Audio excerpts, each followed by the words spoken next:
Good morning, loveys. She's alive, okay? She's alive to tell the tale of allergies, okay, in the spring. It is May 17th, 2025, and I had a migraine last night that came on like a ton of bricks, approximately 4 p.m. I thought to myself, babe, did you take your Astapro? Did you take a Zyrtec? Have you hit NSAIDs and had like, I don't know, 800 milligrams of ibuprofen? Yeah. Okay. Yeah. Wouldn't go away. This eye closed. So I was walking around like this.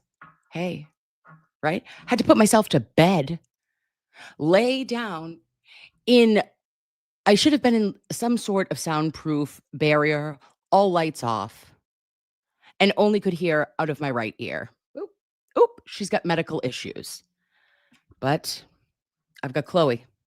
Chloe is my physician and standing right behind me. Hello. Good morning. Good morning. Yes, Larry Legend, that is me. I am pulling a Jimmy. Makes sense. Garrett, good morning. And good morning, most talkative. You had a sinus headache all day yesterday. See? Listen, something is happening.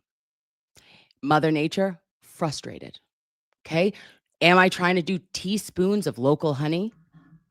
Allegedly, it's going to save me. Yeah. I'm doing all the things, guys, but I'm here. I'm here. I'm with you. I've come to. I woke up and I was like, oh, is she alive? I clutched all the things and clenched my butt, found that I was alive. Okay. So today we have all the S to talk, all of it.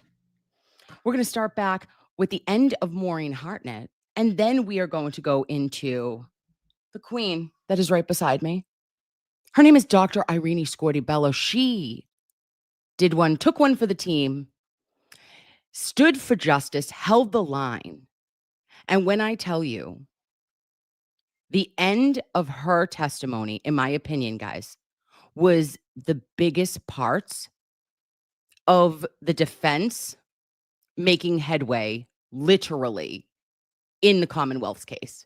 Just taking every bit of their bullshit and repackaging it into something that fits only the defense. I didn't see it coming, but it came. All right. She is the queen of all queens, Dr. Irini Scordi-Bello of the Office of Chief Medical Examiner in Massachusetts. They have their own problems. We can talk some stuff about the office in its entirety. We know maybe another case. His name is Enrique Delgado Garcia or Sandra Birchmore. There was a couple incorrect rulings in which we could dive into. We don't have 5 days to do so together, but it is shocking. And they tell us what their, policy and procedure is, and they don't follow it, in my opinion. They're supposed to have their medical, their autopsies done within 90 days, and they have never really stayed on that track. And Massachusetts does a whopping like 20% less autopsies than every other state. Georgia's kicking our ass and taking names. You know what they're doing? They're doing about 33% of autopsies. What does Massachusetts do? About 22 on a good year. And up to 11% of them are done by what? Records review only.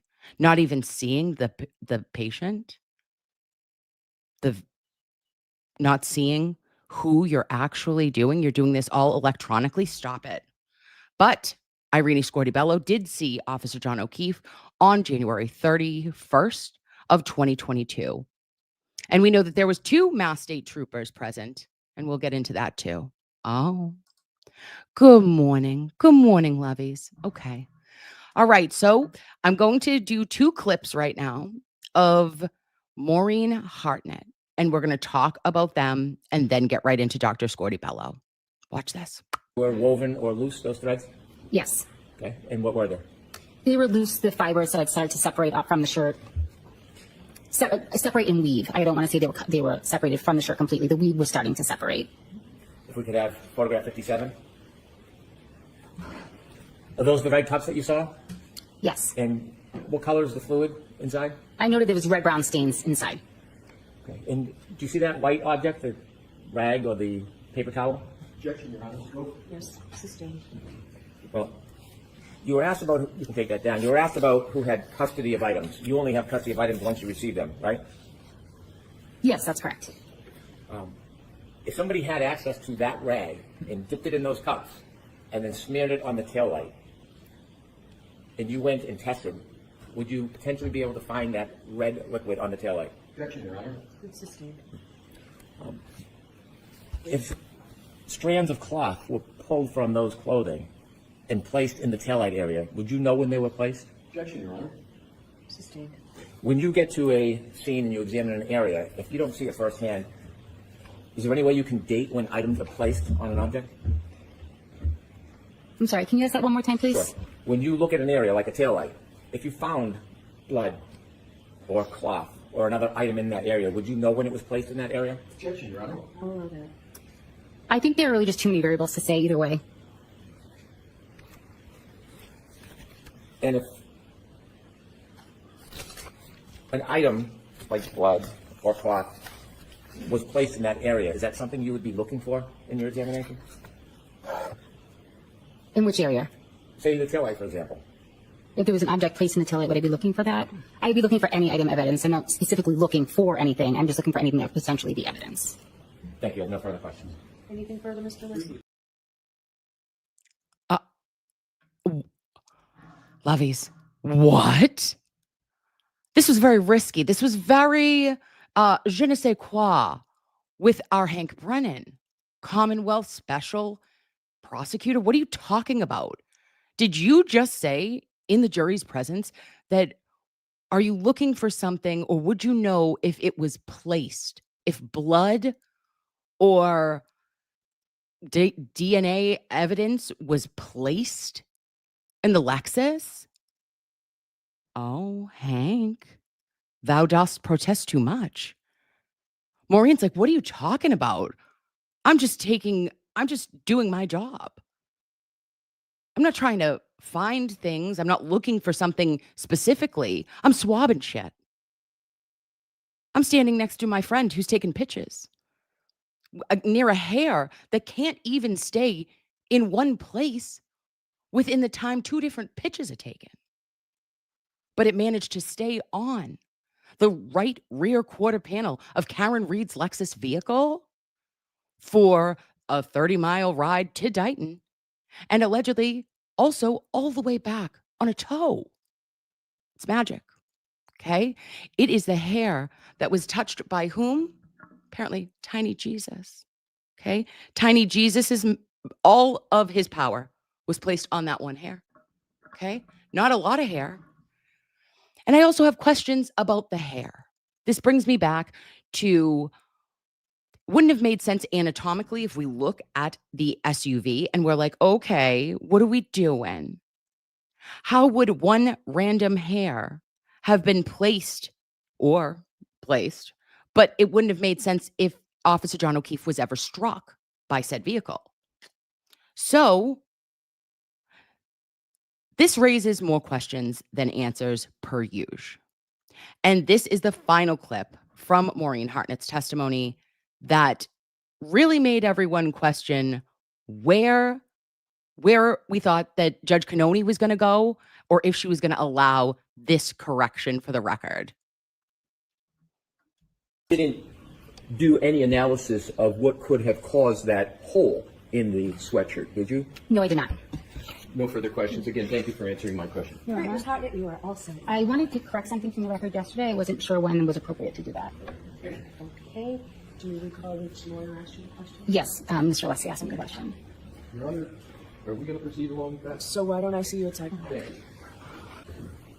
All right, so Ms. Hartnett, I am going to let you step down because questions from both sides are completed. Okay, So, thank you, you. though.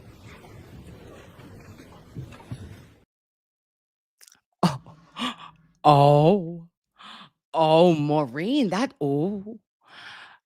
she's going to have to learn how to weave her stuff in. Okay. We know someone who knows how to do that really well. Her name is Jennifer McCabe, would be able to weave in her answers. Right. And you just you just say what you need to say, babe. Get it out. What do you think she was going to correct? Do you think it was the mirrored image? She was going to say, yes, that was an inverted sticker on the Lexus. Do you think she was going to say something about the internal or external housing of that taillight? I don't know.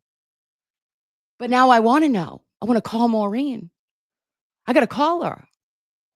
Because we know, loveys, that she went through remedial training after she processed that Lexus LX 570 in Canton Police Department, Sallyport, because the apparent hair that she saw, she didn't identify it as a human hair initially based on looks alone. So when they did the additional testing, ironically, we'll find out later from Andre Porto that they did not see in the Mass State Crime Lab any DNA, human DNA, and had to send it off to Bodie Labs to finally get a mitochondrial, appropriate testing from it. But it took that long. And she had to go through all of that retraining. And I think she has some things that she's going to need to answer for. And then we think about the sneaker. We had a sneaker that every piece of evidence that comes out from the Commonwealth, it's just weird to me. Everything they make a blunder, whether it be Buchnick picking up the sneaker, saying that that's from 34 Fairview, when we're like, oh, is it? Okay. Or is it from the hospital? Then with the taillight and the pieces that Maureen Hartnett said were firmly affixed. And then we find out, babes, there's actually they're loose as a goose. There's a couple in the bag. Oh. And then she talks about the apparent plastic red that was found on the shirts of Officer John O'Keefe, the orange and his hoodie. And we know that those were in many different locations, right? They were in the bottom of an ambulance. Then they were in a corner of a room at Good Samaritan Hospital. And there is no chain of custody until it gets to where? Mass State Police Crime Lab in March of 2022. But these are things that we're going to have to keep looking at, loveys, because I'm telling you this, as much as I have such a good momentum and I feel like we are absolutely headed in an acquittal direction for Karen Read of all charges, I'm fear-based with juries at this point. Do they look young to me? Do they look like they get it? Do I look like they are picking up what the fuck the Commonwealth is putting down? No, in my mind. But at the end of the day, what are they holding on to and what are they dismissing as a distraction? Oh, because we know everything and they don't. So when we're looking at the testimony next of Dr. Irini Scordi-Bello, this was a grand slam. This was Big Papi in 04. This was the testimony that I believe was needed to show that there are so many questions, there are no answers, and it was not provided by Mass State Police and their investigators. Okay. So let's take it away, our queen. Dr. Irini Scordi-Bello. Okay, so I'm going to give you a little background on her, lovey. She went to med school at Mount Sinai. She did her residency in anatomic pathology and a fellowship in forensic pathology, all at Mount Sinai in New York, not New Hampshire. And she holds her one forensic pathology board certification. Her primary location is the Westfield office, which services Worcester, and western part of Massachusetts. But she was on call the weekend of January 29th and 30th, that weekend. And she had to go down to the Cape to do the autopsy on Officer John O'Keefe. And we're going to start at 4:56 or 4:54. And we're going to Are cause of death and manner of death the same or two different things? They're two completely different things. Can you explain to us what the difference is between the two of them? Yes. Cause of death refers to the disease or the injury that initiates a sequence of events that ultimately leads to someone's death. So that disease or that injury can be a natural disease such as atherosclerosis or coronary artery disease, or it can be some sort of injury. The manner of death has to do with the circumstances that led to the death. So there are 5 manners of death that we use in our practice. The most common one is actually natural. Natural means that the person's cause of death, the disease that killed them, was due to natural causes. And that would include heart disease, diabetes, cancer. All those are natural processes that take place in the body that lead to death. And so the manner of death is natural. If trauma or an injury is involved, then we have to decide then let me back up. If trauma or an injury is involved, then the manner of death is no longer natural. And therefore, it could be that the trauma was inflicted in an accidental manner, in which case the manner becomes accident. If it was inflicted by another person with the intent to cause harm, then the manner becomes a homicide. And if the trauma, and when I say trauma, I should include both physical and chemical trauma. Chemical when it comes to intoxications due to drugs, etc. If the trauma was self-inflicted, then the manner of death is suicide. So we have natural, accident, homicide, suicide. And then the 5th one is what we call undetermined or could not be determined. That is when the circumstances in a case are not entirely known or clear to us, and the information that we have does not support one manner of death over another. In that case, we classify the manner of death as undetermined.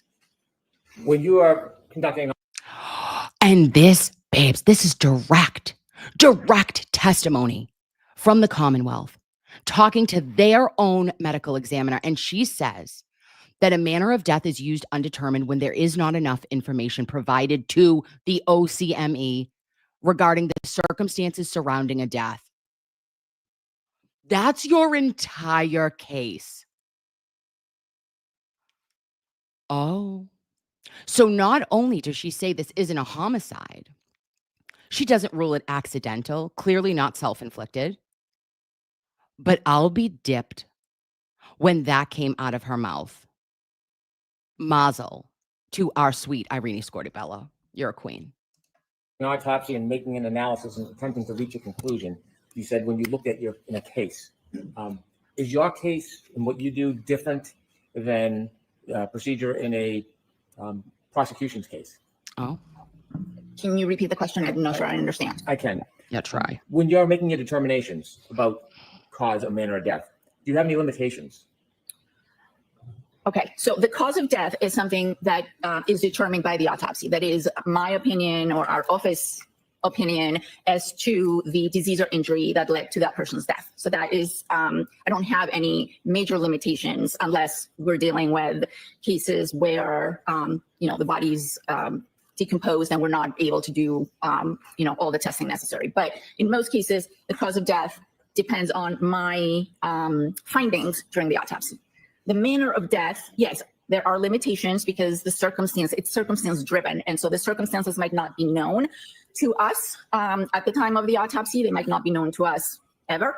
Oh, the circumstances might not be known to you? Babe, what was Trooper Proctor doing when he was telling you the circumstances or providing you with two different meetings and you still wouldn't give that homicide designation? What I would have given to be in court the day that Irini Scordi-Bello testified, babes, I would have been looking everywhere. You know me, taking it in, feeling it, seeing it, winking. I think that's illegal, but I would have done something of the sort. You know what I'm saying? Therefore, while the cause of death is my medical opinion, the manner of death depends on information I get from other people. Are you always able to reach a conclusion on manner of death? No, that's why I said that in cases that we cannot, that manner of death is classified as undetermined. I want to now ask you about whether or not you examined John O'Keefe. Yes, I did the autopsy on Mr. O'Keefe. When you examined Mr. O'Keefe, did you work with a team or by yourself? No, we all They always work in a team, okay? And that's a beautiful thing. We love teams. We're team sports. Yes. Now, let's who she's going to tell us came to the autopsy. You can use your notes, doctor. Just Thank you. Thank you, Your Honor. When you began the autopsy of Mr. O'Keefe, do you know who, if any, representatives from the Massachusetts State Police or the Norfolk County District Attorney's Office were present? I don't remember their names. I do believe there were 2 individuals, and every person who attends an autopsy has to sign a log, and their names would be logged in our. Okay. So Dr. Scordi-Bello says, hey, we had a 2 spot there, right? And we remember Connor Keefe saying, I was there by myself. And I was like, oh, okay, babe. Then we'll get to the log later, but I'm not going to go through all of that. I like the medical stuff more. But there was a sign in allegedly that Dr. Scordi-Bello read that said Connor and Keefe signed for 2 different lines, 2 different people. Well, we know that Trooper Connor Keefe's name is Connor Keefe. And then yesterday, the prosecution and the defense both agreed that it was Watson and Keefe that were actually at the autopsy. Who the fuck is Watson? It's elementary, Watson. Who are you? Where are you from? I've never heard of in the Troop H or whatever is at the Norfolk DA's office. Who is Trooper Watson? I know DeChico. I know Tully. Well, rehomed. Tully's been rehomed. But who's Watson? They all are bald. Okay? Except Keefe. And Zach. But, it's playing tricks on us here. Our records. I don't remember their names. What is the role of law enforcement relative to the actual physical autopsy? Do they have any role? No, they're not part of the autopsy. They don't have a role. Their role is to observe. Sometimes they will ask questions, and based on Sammy Watson. Okay, what is Sammy Watson? Who is he? This is interesting. Is he Norfolk DA's office? He must be. And where is he located? I want to know, is it elementary Watson? I want to know more about him. How the heck did he get the short straw to go with Connor Keefe? And where was Proctor and or Buchanan? Oh, Keno's calling. on my findings, they might, go on and do their investigation. Does your office photograph things of interest, like injuries on the person that you're doing the autopsy on? Yes, we do. Is law enforcement allowed to take their own photographs as well? Yes, Did you, in fact, memorialize your findings in this case? I did. Are there a number of different ways in which you memorialize your findings? Yes. Oh, I'm sorry. I took notes, physical notes, pen and paper. There's a report that's issued within 90 days of the completion of the autopsy, and then photographs, digital photographs. You mentioned a report is due in 90 days. Is that often referred to as an autopsy report? Yes. Oh. Why 90 days? That is the standard that is set by the National Association of Medical Examiners. We're part of NAME, and therefore we try to have a finalized report for all our cases within 90 days, because we know that families are waiting for these reports, and therefore we do our best to finish a report within 90 days. Did you, in fact, complete a so-called autopsy report? Okay, and not to talk shit to our queen, right?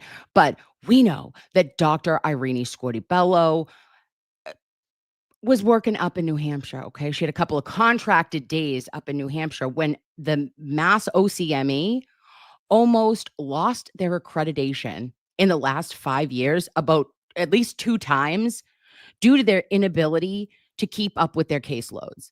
And I told you guys earlier, you know this, is that Massachusetts has a very light caseload for autopsies if ranked with all our other states.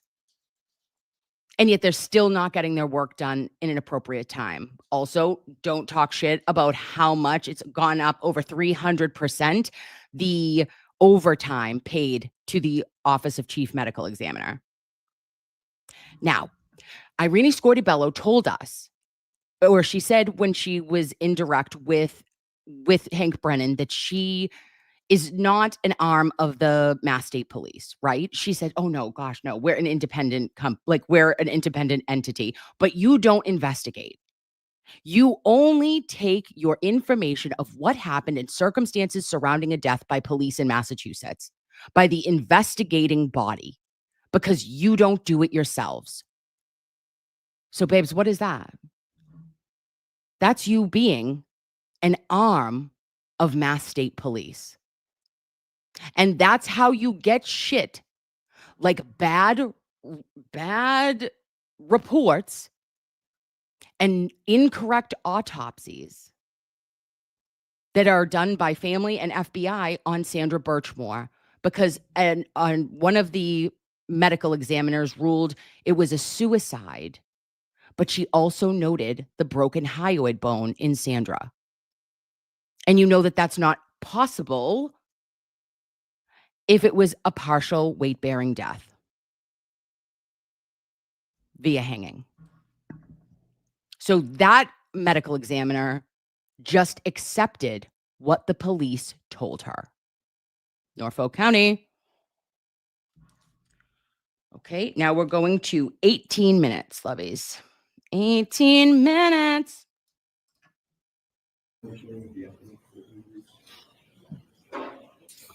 With the court's permission, Ms. Gilman, if you could put up the diagram, full body. You can enlarge that a little more. Thank you very much. I'm sorry, Could you Bonnie. explain this to us? Yes, this is the diagram that we use during every autopsy. As you can see, we note the name of the decedent. Every case has its own number. In this case, it was 22-1697. And then we take note of. Okay, loveys. And if you remember in trial 1, there was actual markings and drawing written on these figures, right? On the anatomical, front and back of the human. But in this retrial, they didn't present the same images. But Dr. Scordi-Bello does discuss what she noted in all of the areas. As I mentioned, during the external examination, physical characteristics such as hair, eyes, teeth. And then on this diagram, we would note any scars we see on the body, any tattoos we see on the body, any injuries we see on the body, and any therapeutic interventions. Those would be things that are sometimes done either by emergency medical personnel or at the hospital. Everything. Yeah, Remy, I don't know why, babe, they did that, this specific one. I'm not 100% sure, but it's weird to me. Because if it was allowed in trial 1, why wasn't it in trial 2? Thing would be noted on this diagram. Now, if you could take us through, I'm going to ask you, we'll go body part by body part, if that's okay.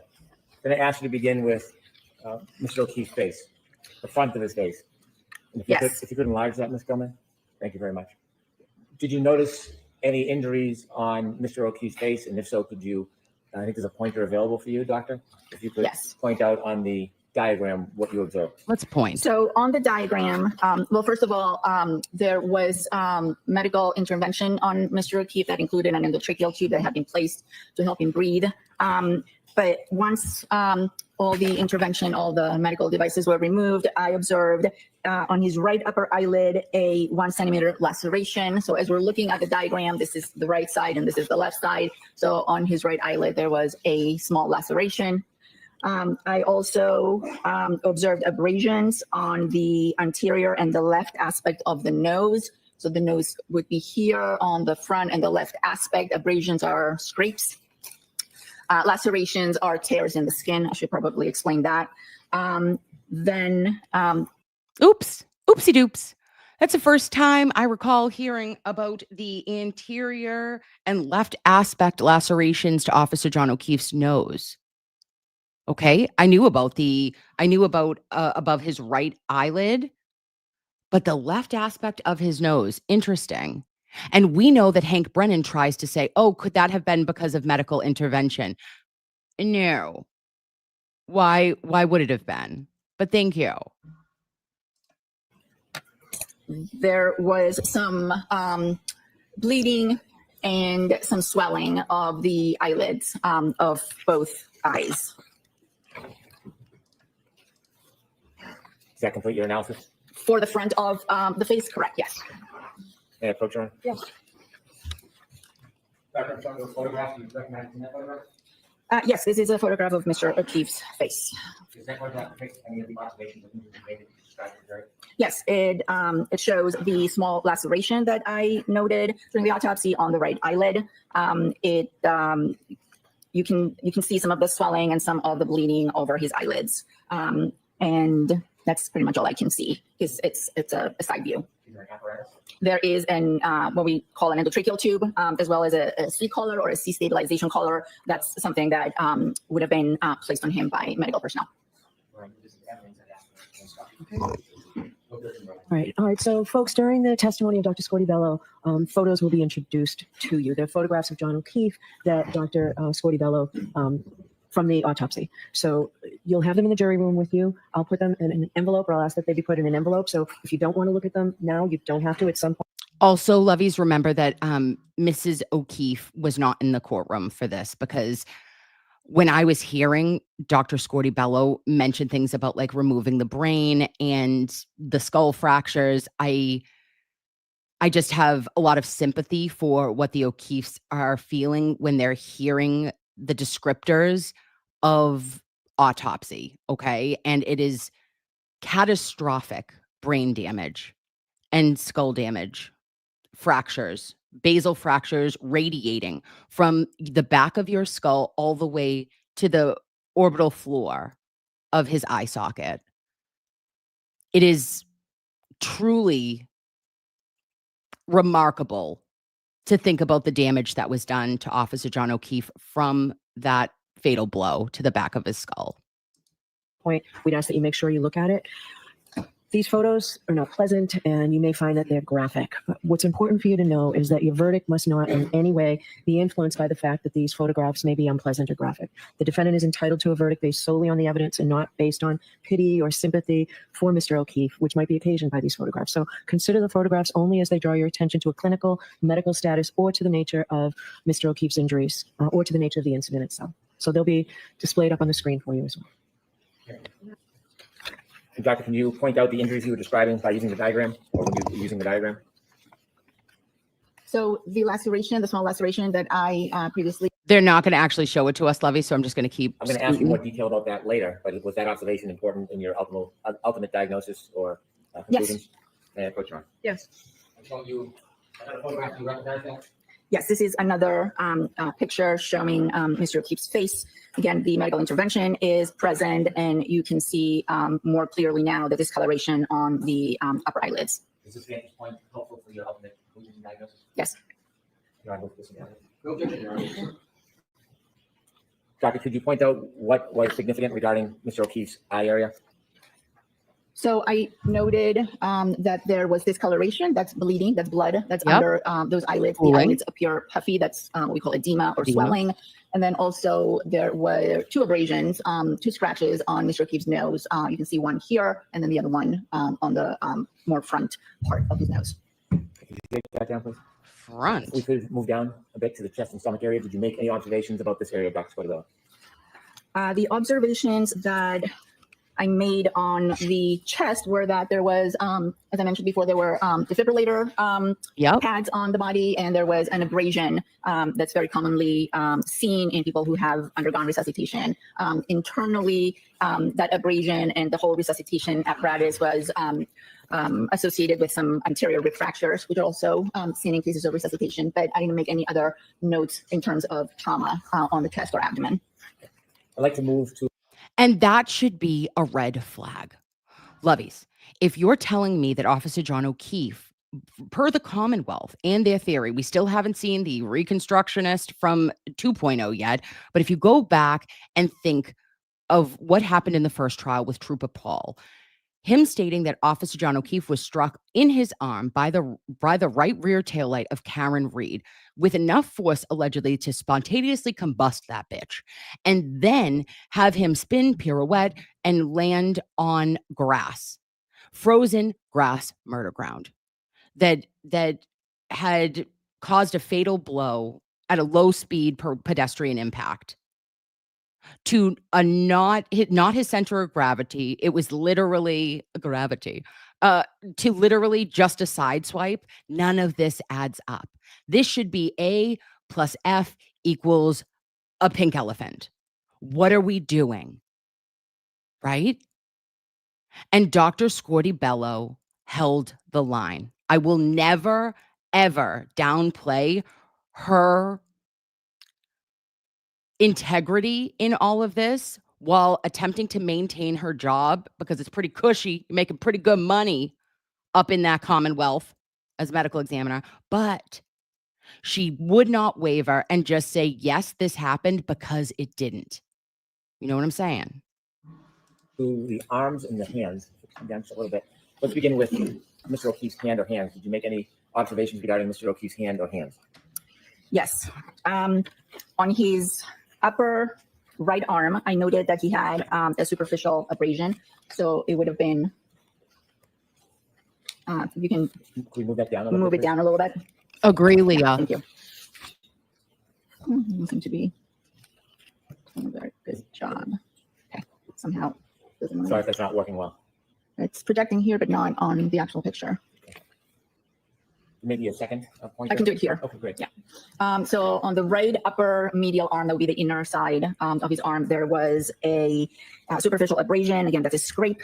Then on his right posterior arm and forearm, so not exactly on this aspect of the arm, but on the back side of the arm, which would be in the back of the diagram, there were multiple abrasions, which I described as ranging from 2 to 3 millimeters and up to 7 centimeters.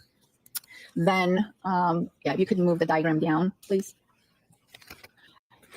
Again, there is a back to this diagram. I don't know if you could put that on the screen. There we go. So this is now the right side and this is the left. I noted that there were 2 bruises on the back of his right hand. Also a faint scratch on the back of his left hand. And then moving down to the lower extremities or the legs, if you could please show the front, there was a small abrasion, a small scrape on the side of his right knee. May I approach Ron? Yes. Photograph, you recognize from that photograph? Yes. What is it? This is the back of Mr. O'Keefe's right hand, I believe. Huge. Yes. No objection, Your Honor. Could you explain? You said there were 2 bruises. Could you point those out for us? Oh, okay. I have to take this down, guys, because it's going to end up, it's gonna dox me. Or not dox me, it's gonna ding me. Now, look at that really quickly, though. Keep it in your mind's eye, okay? And look at those two pinpoint punctates, right? You're going to see that, and you're going to think, could that have been an IV insertion site? I thought there was one the first time we looked at that. But now we know that it's 2, and they're one right above each other. But it's not. No one tried a peripheral line with Officer John O'Keefe. Why? He was in asystole, meaning that he had no heartbeat. He was flatlined. So if you do not have a pulse and you are unable to pump blood throughout your body, no medical professional, no one with training and experience would ever try your most peripheral, the furthest from your heart, to try to give you any sort of medication fluids to warm him. No one tried to start a line, anything in a peripheral. They didn't even try it in his antecubital, in his right in here, right? They did an IO, an intraosseous, via his tibia. But those marks are interesting. Where did they come from? And now we know that Officer John O'Keefe also had a scratch on his left hand. Previously reported, there was nothing that I thought was from on the left hand at all. So this is a little bit more in alignment, in my opinion, with the defense and their explanation versus the Commonwealth. Because no matter what Commonwealth supporters are trying to tell you about, oh, this makes sense, or don't worry about that, look at something else, it's not true. If it didn't happen and it's not in evidence that you can see or that you've heard from Anthony Flamati, Timothy Nuttall, and now Irini Scordi-Bello is just saying, well, it looks like that. Could have been, but it wasn't. And she could only go from the information that she was provided by whom? Medical records and what she received from police. So I wonder what an alternate source to the bruising and pinpoint pricks you see in that photo could have been. When you're assessing to determine whether there's any penetration, do you measure the length of the A wound? lot of penetration. Or the abrasion? Penetration would be measuring the depth if there was. I can't show that either. Sorry, Loveys. I can state to a reasonable degree of medical certainty that that's a bruise, a contusion, but I cannot tell you how it occurred. And to summarize finally what we've been through so far regarding the scrape on Mr. O'Keefe's. Oh, wait a minute. I do not. When you're Son of a Depth gun. of the wound. Oh, son of a gun. Are there any such notes in any of your autopsy findings or reports about death? No, I did not make a note on the depth of his wounds. Do you have an opinion to a reasonable degree of medical certainty as to how those superficial abrasions occurred? I do not. And I asked you about the hand, which we just saw, and I should ask you the same question. Do you have an opinion to a reasonable degree of medical certainty how that coloration, aside from medical intervention, do you have an opinion to a reasonable degree of medical certainty how the other discoloration happened on Mr. O'Keefe's hand? No. I can state to a reasonable degree of medical certainty that that's a bruise, a contusion, but I cannot tell you how it occurred. Oh, so we got To bruising. summarize finally what we've been through so far regarding the scrape on Mr. O'Keefe's right eye.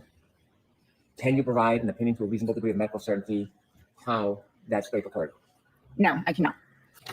You mentioned for us that when you looked at Mr. O'Keefe's legs, you observed bruising on his, or a small scratch on his right knee.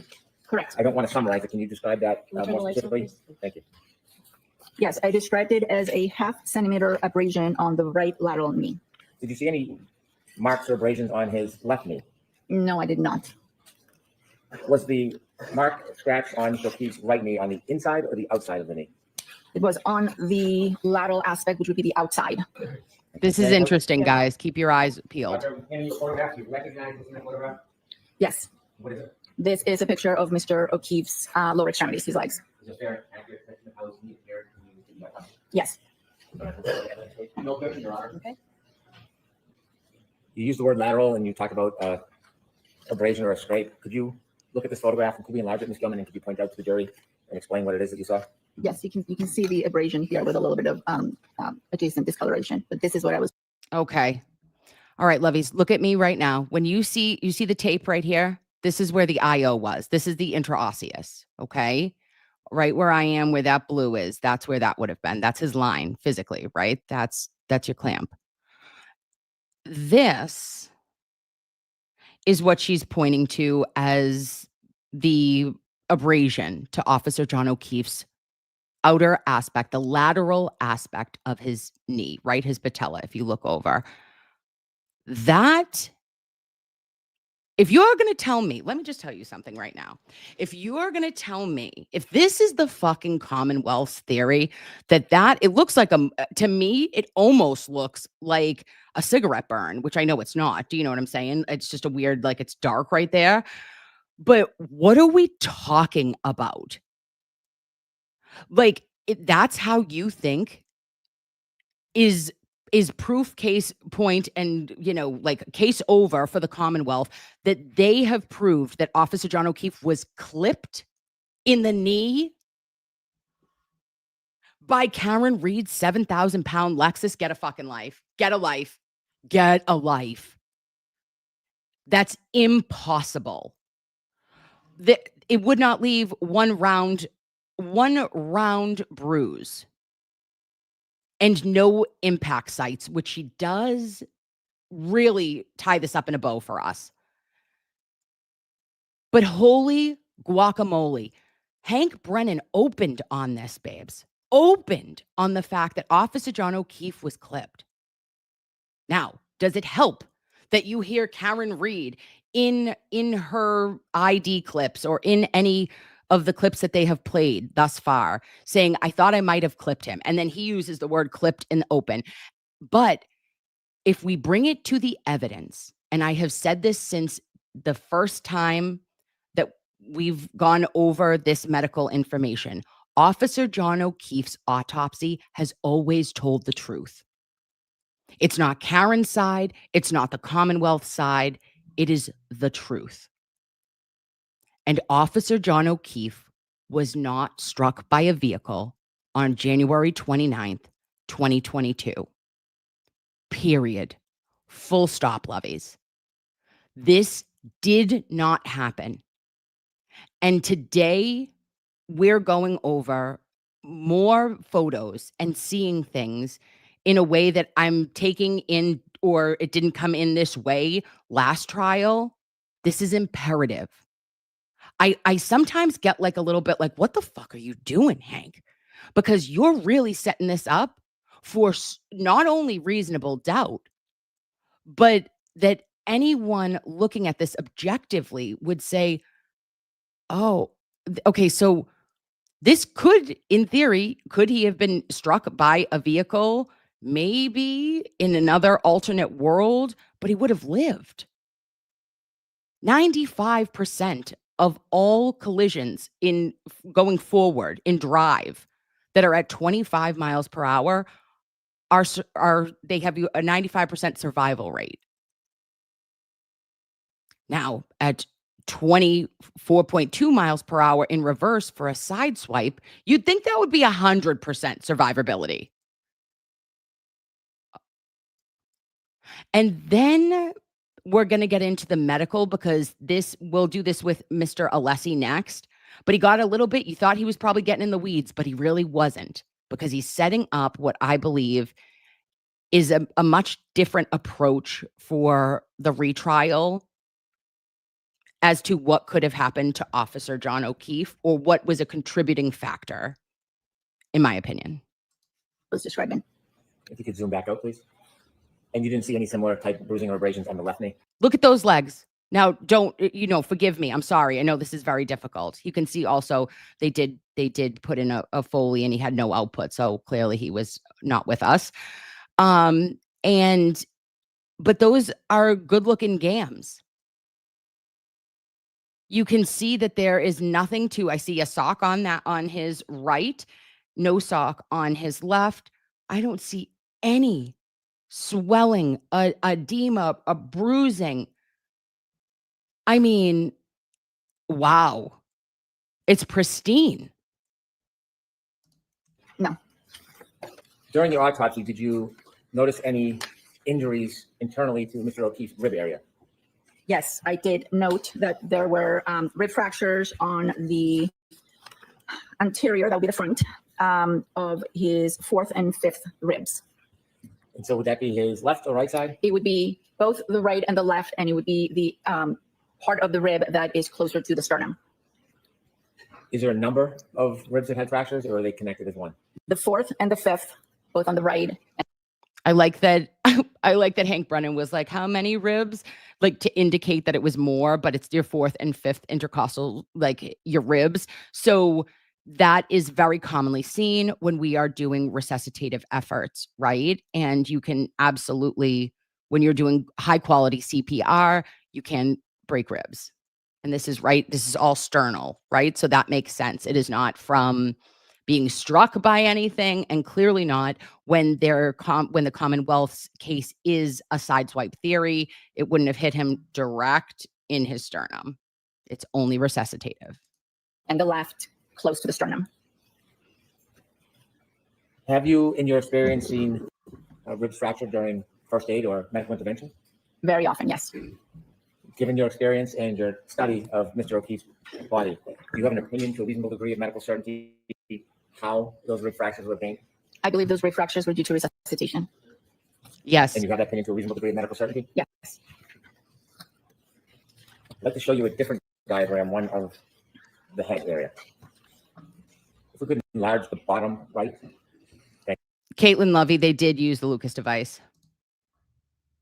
Thank you. Using that diagram, could you assist us, doctor, and explain to us any observations you made about the back of John O'Keefe's head? Yes. The main observation was a laceration that is a skin tear on the back of Mr. O'Keefe's head to the right of midline. So this would be the midline. High alert, high alert. Everybody, clutch your pearls, clench your buttholes immediately. This is important. Laceration was somewhere here, is what we call the right occipital area. And associated with that, there was an abrasion over it that would have been here. So this was what we call a compound injury, an abraded laceration. We'll turn in a few moments to your autopsy observations about the inside of Mr. O'Keefe's skull. But first, I want to just show you a photograph relative to what you described to us. May I approach, Your Honor? Yes. Showing you a photograph. Do you recognize what's in that photograph? Yes, this is a picture taken at the time of autopsy. This is the back of Mr. O'Keefe's head. The hair has been shaved off so that the injury can be clearly photographed, and it's a laceration with an associated abrasion. No objection, Your Honor. When you examine the laceration, do you measure it? Yes, Did you measure it in this case? I did measure it. How long was the laceration? I measured it as 2.5 centimeters, which is close to an inch. Doom, boom, boom, boom, boom, boom. Oh, I'm sorry, babes. 2.5 centimeters. Because I have said that it's 2.5 inches. Now, Dr. Scordi-Bello goes back and says that's almost an inch in length. Okay, 2.5 centimeters is a decent clip, but it's not 2.5 inches.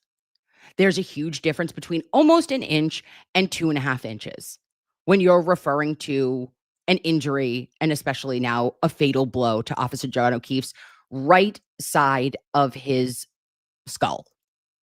Okay, now we learn that there's an abrasion right over it. It's a compound injury. Oh, okay. Now, riddle me this. For everything that was taken from 34 Fairview and right at the lawn, the general area, because we know that there are no pitches taken on the days that all of the taillight was found again in that general vicinity, there was not a rock. There was nothing protruding from said ground. So when I tell you, babes, that this is the amount of your skull that would have hit, right? If this is the back of your head, at least this is going to come in contact with said ground. Oh, Kim. Find it. There we go. Okay. So that's your skull. This is going to come into contact. Why, oh, why would only this have broken? Why would this tiny piece be the only bit when the rest of your cranium and your head made contact with the ground? That doesn't make sense.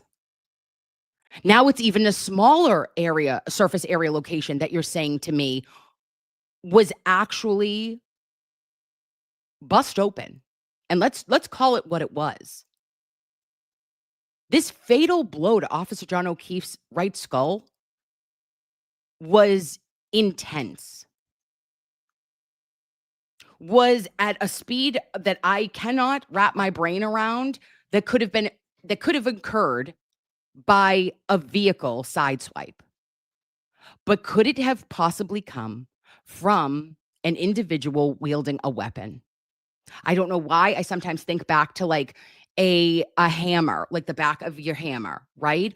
Or something like a pick, or I don't know, something in a linear 1-inch laceration could not occur from the ground.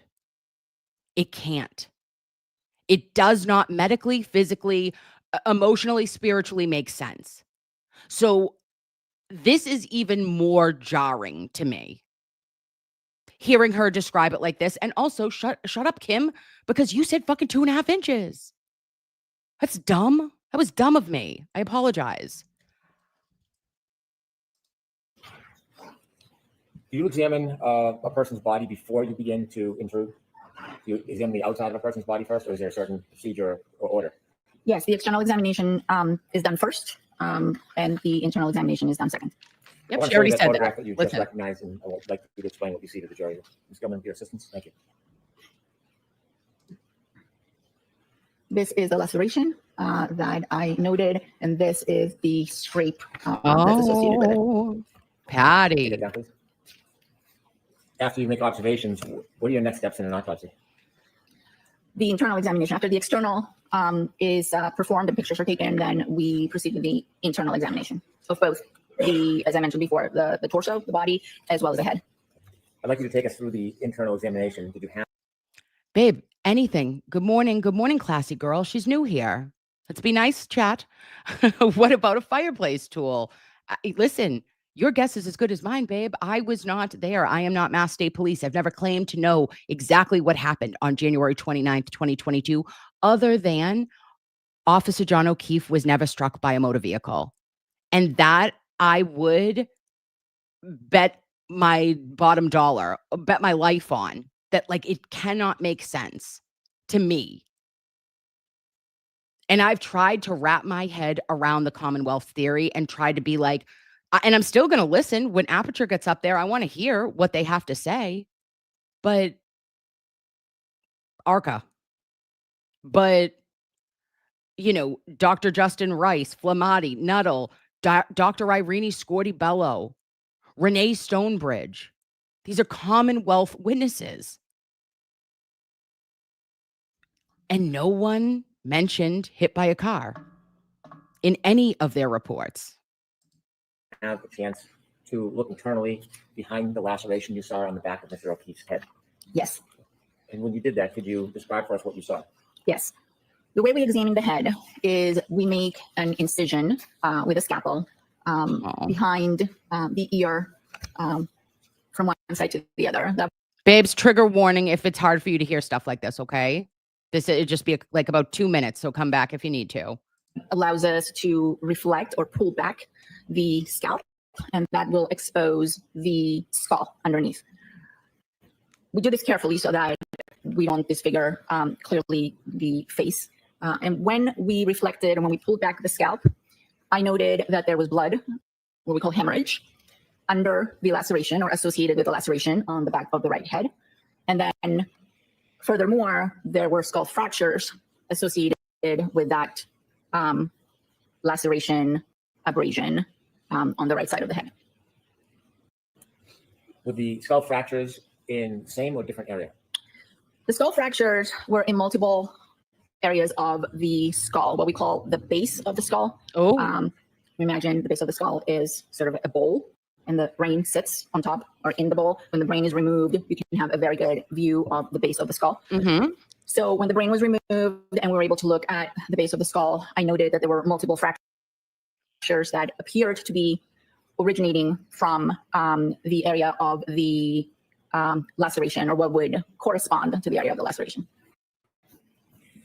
When you made your Now that's huge with a coup and counter coup too, right? Is that she is saying that the origin, right? The origin of all the skull fractures and the damage start from that specific blow. However, it occurred to the back of Officer John O'Keefe's skull was the catalyst for the radiating fractures. Then also we get the hemorrhaging, and she's going to go into all of the areas in which there was, she actually won't, but she tells us a lot about what they found next in her autopsy. examination, of the fractures in the skull, did that lead you to your opinion, or was there more you needed to look at before you came to an opinion about the cause of death? Well, that was part of the findings that led to my opinion. But yes, I removed the brain, and as is our protocol, I saved the brain in a special solution called formalin that allows the brain to become a little harder, so that our neuropathologist in Boston could go ahead and examine it. Because when I did look at the brain, I noted that there were injuries. There was bleeding on top of the brain, and therefore I saved it. The brain ultimately went to our Boston office, and our neuropathologist, Dr. Stonebridge, examined it and issued a report. Did you engage in any type of analysis on your own about any injury to Mr. O'Keefe's brain? I noted the kind of injuries I could see superficially on the brain, and I have looked at the brain after it was fixed and pictures of it, but I did not issue a report on it. The whole point was for our neuropathologist to examine it closely and issue a more detailed report. Yes. I have a few more photos. Would now be an appropriate time for a break room? Yes. Okay. And now we're going to 47, guys. So she tells us basically, yes, I did everything that I could, that I removed Officer John O'Keefe's actual brain and put it into the solution for it to be further analyzed and a report to be derived by Dr. Renee Stonebridge, who is a quadruple board certified provider and queen green goddess, in my opinion. I hope she is coming very soon. Level of 0.21 grams per deciliter. And JK. Go back to 4. So here we go. we submit multiple specimens for toxicology. Some of the specimens are used for screening of classes of different drugs, and then other specimens are used to confirm, the presence and quantify a particular drug. So in this particular case, the lab tested the heart blood, which showed that it had an ethanol level of 0.21 grams per deciliter. And they also tested the vitreous, which is the fluid that sits behind the eyeball. And in that specimen, the ethanol was slightly higher at 0.28. Thank you, doctor. After your autopsy and observations of Mr. O'Keefe's body, inevitably, did you come to a conclusion about the manner? All right. She winged through that, or he did, because he knew damn right well that he needed to. But to learn again that the vitreous humor, the fluid behind the eye of Officer John O'Keefe at time of autopsy had an ethanol or alcohol, right, metabolite level of 0.28 is insane. Okay, come here. Come talk to me. Come close. This is big, loveys. We knew it was big in trial 1, but it really wasn't ever discussed. So after there had been metabolism of alcohol, presumably from alcohol drinking all night and alcohol consumed from the time that he left from his home with Mike Camerano and went to CF McCarthy's, it is very interesting to think that he had already been much higher than that. So if he was at 0.28 post-mortem after death, then I would not be surprised if he was even a 0.35 or greater while living. Do you know what 0.3 or 0.35 is for alcohol intoxication? It could lead to coma, death, alcohol poisoning. Let's see. Do I have a media asset of this, actually? I used to. No, I don't anymore. That's dumb. But for his weight, his height, and everything, Officer John O'Keefe metabolized as a middle-aged man, this, with not any chronic conditions that we know of, right? Like, I don't think he had hepatitis or, any kind of cirrhosis or any issues with his liver in that manner. But for you to be at a 0.3 or a 0.35 is highly impaired. Highly impaired. Like, oh, are you blacked out? Are we blacked out? What is happening right now? And then we'll get into it a little bit further. But I question how this is going to look, or how is the defense going to move forward with this information. And I think that there's a strategy here. And I think that if you are suffering from alcohol poisoning, right, that you would be able to become hypothermic. Like, Google it, babes. Can you become hypothermic from alcohol poisoning? Answer, yes. Google, yes. Nursing school, yes. Pre-med, yes.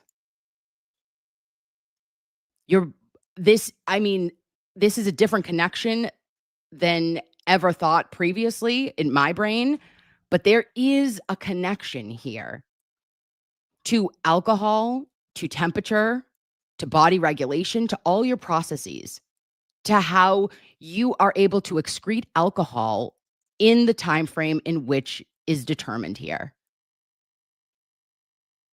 And Dr. Scordi-Bello didn't really go down any path that was different than what was explained to her by Mass State Police. And at which time she will continue to tell you again and again that she did not have enough information to make the determination for homicide. And cause of Mr. O'Keefe's death. And I'll ask you first about the cause. To a reasonable degree of medical certainty, did you reach a conclusion about the cause of Mr. O'Keefe's death? Yes, the cause of death was determined to be blunt impact injuries of head and hypothermia. You mentioned two different things, blunt impact and hypothermia. Was there a primary cause of death in your opinion? The blunt impact injuries of head. Hypothermia, was that sufficient to be a primary cause of death in your opinion? In the absence of head trauma, hypothermia is a cause of death, but I'm not able to make that determination in this case because we do have the blunt impact injuries of head. So if I understand, you are not saying to a reasonable degree of medical certainty that hypothermia was the cause of death. Not the primary. It contributed, but the primary cause of death was blunt impact injuries of head. Did you learn what Mr. O'Keefe's body temperature was when he was brought to the hospital? Yes, some of the medical records stated that his body temperature was 80.1, I believe, degrees Fahrenheit. And what is a normal body temperature? 98.6.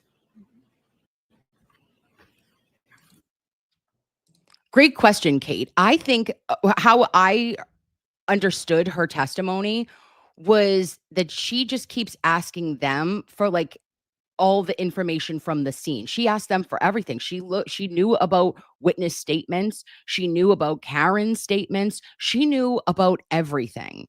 And they said, this is what happened, right? We found taillight, babe. Look at this taillight we found. Karen said, could I have hit him? Did I hit him? And we know that he got hit by a car per Mass State Police. This is the direction in which we're going. And she goes, got anything else? Anything? Because she's not able to make her own theory. She can't go and say they don't investigate themselves. So what questions did she ask? I didn't hear her say like, oh yeah, I asked them, hey bitch, what did you mean? Like, can you give me, let's go down a different route. You're barking up the wrong tree, Proctor. But she stood her ground. And I think nine out of 10 medical examiners would have just said, whatever they think happened, I'll write it down. Regarding the blunt force injuries as the cause of death to Mr. O'Keefe, at some point when you were conducting your autopsy, or even at the end when you drew your conclusions, were you able to reach a conclusion as to the manner of Mr. O'Keefe's death to a reasonable degree of medical certainty? No, I was not. After you complete your findings, including the manner of death and the cause of death, even if undetermined, are you required by statute, by law, to file a report or a document? Yes, And what is that document? it's the death certificate. Did you do so in this case? Yes, When you file a death certificate, do you include your ultimate conclusions regarding cause and manner of death? yes. There is a death certificate that is issued immediately after the autopsy. The death certificate is a document that is necessary for the family in order to make funeral arrangements and proceed with their plans. So a death certificate is always issued at the end of the autopsy. If the cause and manner of death are known at that point, they are stated on the death certificate. If they are not, or if we need to do additional studies, then both the cause and the manner are listed as pending. And that death certificate is sufficient for the family to make arrangements. Later, as we get more information, as we get more results from our studies back, we issue an amended death certificate. So that amended death certificate will have a cause and a manner. The amended death certificate, in this case, stated that the cause was blunt impact injuries of head and hypothermia, and the manner was undetermined. And approach, Your Honor. Yes. Dr. McKinney, your document, do you recognize that document?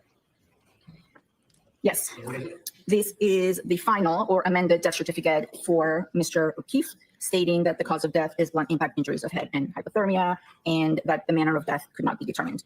Do you recognize that document as accurate? Yes. Your Honor, this is any place? No objection, Your Honor.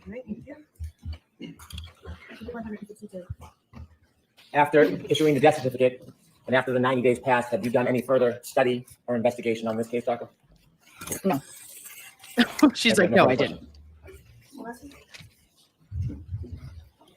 May I, Your Honor? Yes. All right, now I'm just going to go to 114 because this is I loved this. This was a highlight of women in STEM, loveys. I said, oh, queens representing queens. To work with you on this matter, correct? She didn't physically come to the office. The way Dr. Stonebridge was involved is at the time of autopsy, when the brain was removed, having seen that there were injuries, I saved the brain in a special solution, and then the brain was transported to our facility in Boston. That's where Dr. Stonebridge examines the specimens. And after examining the brain, she issued a report. Who asked Dr. Stonebridge to become involved in the matter? I did. And Dr. Stonebridge is triple board certified, correct? Correct. She's a forensic pathologist, correct? Yes. That means she's achieved board certification in forensic pathology like you? Do you know that? I do. I do. Yes, she's board certified in forensic pathology. And she is board certified in general pathology, correct? Yes. And she's board certified in neuropathology, correct? Correct. Can you briefly describe to the jury what neuropathology is?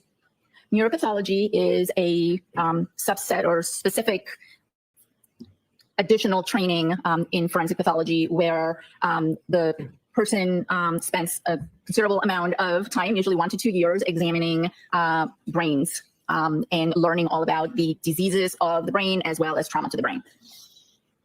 Now, you asked her to be involved, as you indicated earlier, correct? Yes.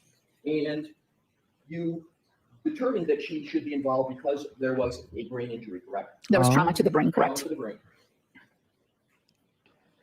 Is it a fair characterization that Dr. Stonebridge is sort of the brains of the brain area of autopsy? Is that fair? I'm going to sustain the objection. Okay, look at Dr. Scordi-Bello, babes. When I tell you, is she the brains of the brain? Look at another woman in STEM just lifting up her sister, her colleague, her green goddess with sleeves and her beautiful falsetto lashes. Okay, living for this. You make me proud, women. She looks like she's beaming with joy. You see Dr. Scordi-Bello smile 3 times. 2 of them are because of Dr. Stonebridge. 1 is for Mr. Alessi.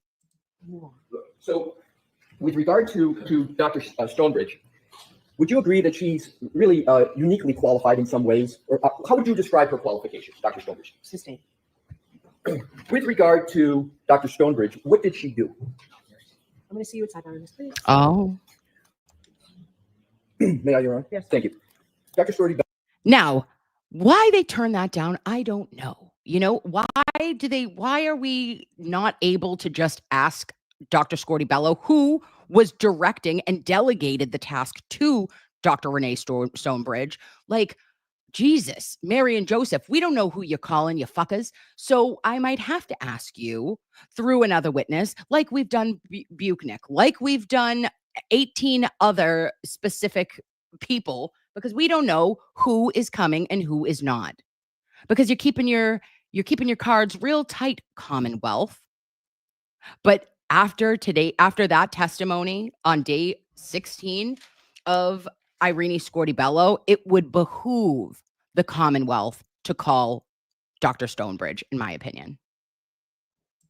Bello, are you aware of an attorney named, or excuse me, a doctor named Azik Wolf?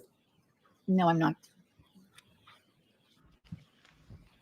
Now I'd like to move on to another category. Based on the information that was presented to you as part of your examination and analysis, is it correct that you presume that because Mr. O'Keefe's body was found in the snow and his body temperature was 80 degrees, that he died from hypothermia as one of the causes? I reached that conclusion after performing the autopsy and after seeing some findings that were consistent with hypothermia, and then combined with the information that was provided to me about Mr. O'Keefe's body being found in the snow, I came to the conclusion that was one of the things that contributed.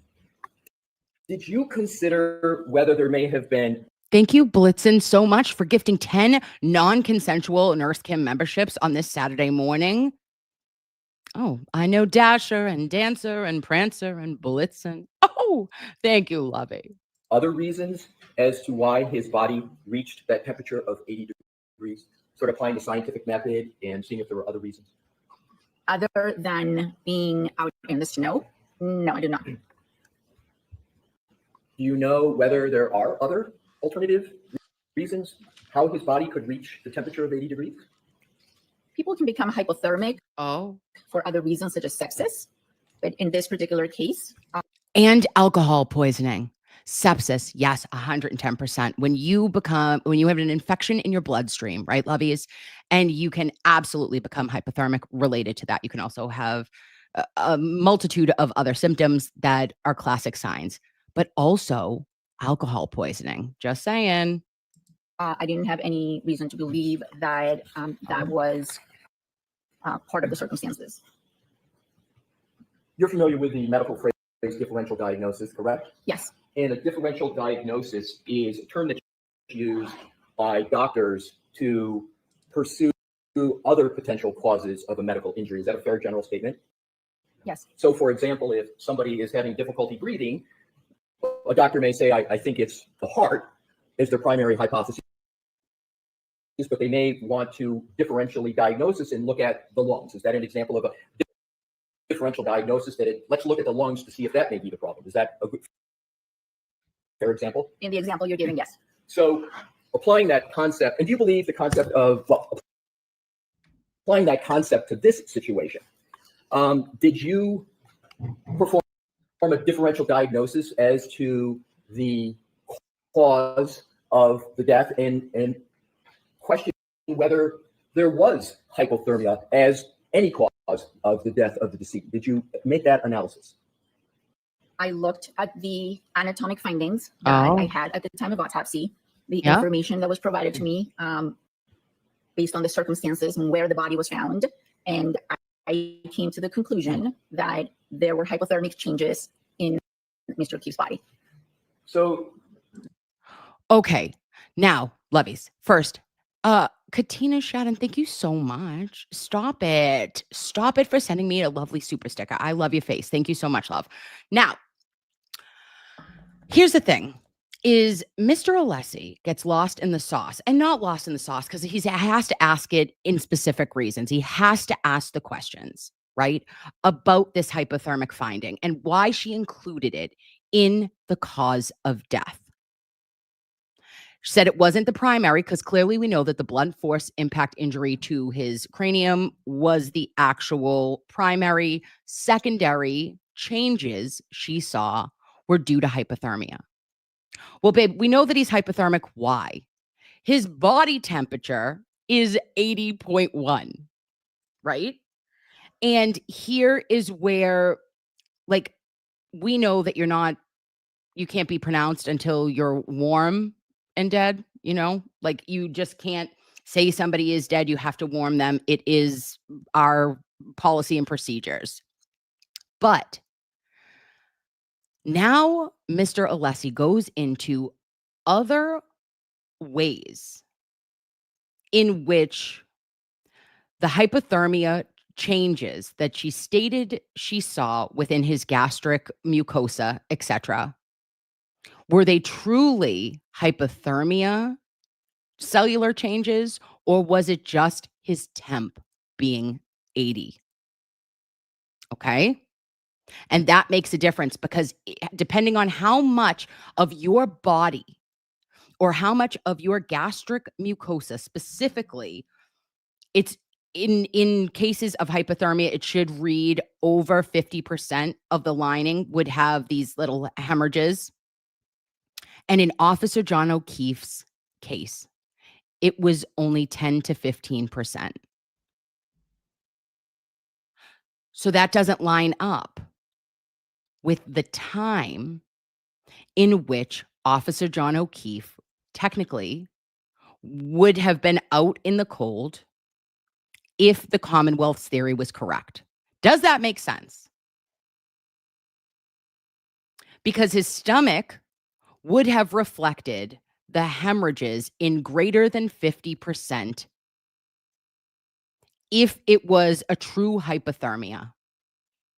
And that goes specifically, loveys, to count 2. Right? Because she didn't just allegedly unintentionally hit him while under the influence and leave. So her actions did not directly result in the death of Officer John O'Keefe, i.e. Karen Read. So this is going to be big. And like we're saying, by definition, he was hypothermic. Clearly, we're not saying that he wasn't. His degrees, his core body temp indicates hypothermic. But for it to be included in the cause of death may have some reasonable doubt and a different theory moving forward from the defense, in my opinion. You just used the phrase hypothermic changes. Did I hear that correctly? Yes. Can there be hypothermic changes without a cause of death being hypothermia? Yes, of course. So you can have signs in the body of hypothermia, but you can also conclude that a cause of death is not from hypothermia, correct? If the person is deceased and I am examining the body and there are multiple things that I Dirty Bev says, Kim, how will the jury process that and understand what you just explained? Babe, I don't know. I don't even know if many people caught that. But it can be explained as our best friend from out of town, attorney Mark Betterow, would say in summation, right? At the end, or with their medical examiner, they can go into it further with the defense case in chief. But I said, oh, my brain exploded. Probably started the fucking migraine, okay? Probably sent me on a migraine spin. And I was like, oh, I know where you're going. I know exactly where you're going. And Dr. Scordi-Bello was like, oh, well, I put it in because of A, B, and C, which makes sense. But it is the time frame. And he can't get up there and say, well, I'm asking you this because there is, he couldn't be able to get into the foundation of that because he doesn't have another report from another physician that he can show to her. Okay. So it had to be general. It had to lay the foundation for what is coming next. But in my opinion, babes, and what do I know? Nothing. I know shit about shit except nursing, right? Like I know I am a nurse. I'm a registered nurse in the Commonwealth of Massachusetts. And this, I could see it like it's just a scene being set in a movie, right? And I said, oh, I get where you're going here. believe contribute to the death, then I tend to include all of them. Meaning that if this was a drug intoxication and the body also showed signs of hypothermia, I would include both of them on the death certificate because there is no scientific way. I'm interested then, Dr. Scordi-Bello, and I'm not giving you any shit at all. But would it not have behooved you to also include ETOH, you know, an ETOH poisoning or finding with the level that he was? I mean, Loveys, when I tell you, he must have been 4 times the legal limit, if not more. And when you get above 0.3 for your alcohol in your bloodstream, right? For ETOH levels, your body goes through, you're already, anytime you have a drink, your senses, your perception, you have changes in all of your motor reflexes. Everything changes with one drink. Never mind if your post-mortem vitreous humor level comes back of an ETOH level of 0.28. He was heavily intoxicated, could have been poisoned. Suffering from alcohol poisoning, in my opinion. Of teasing out whether it was just one or the other or both.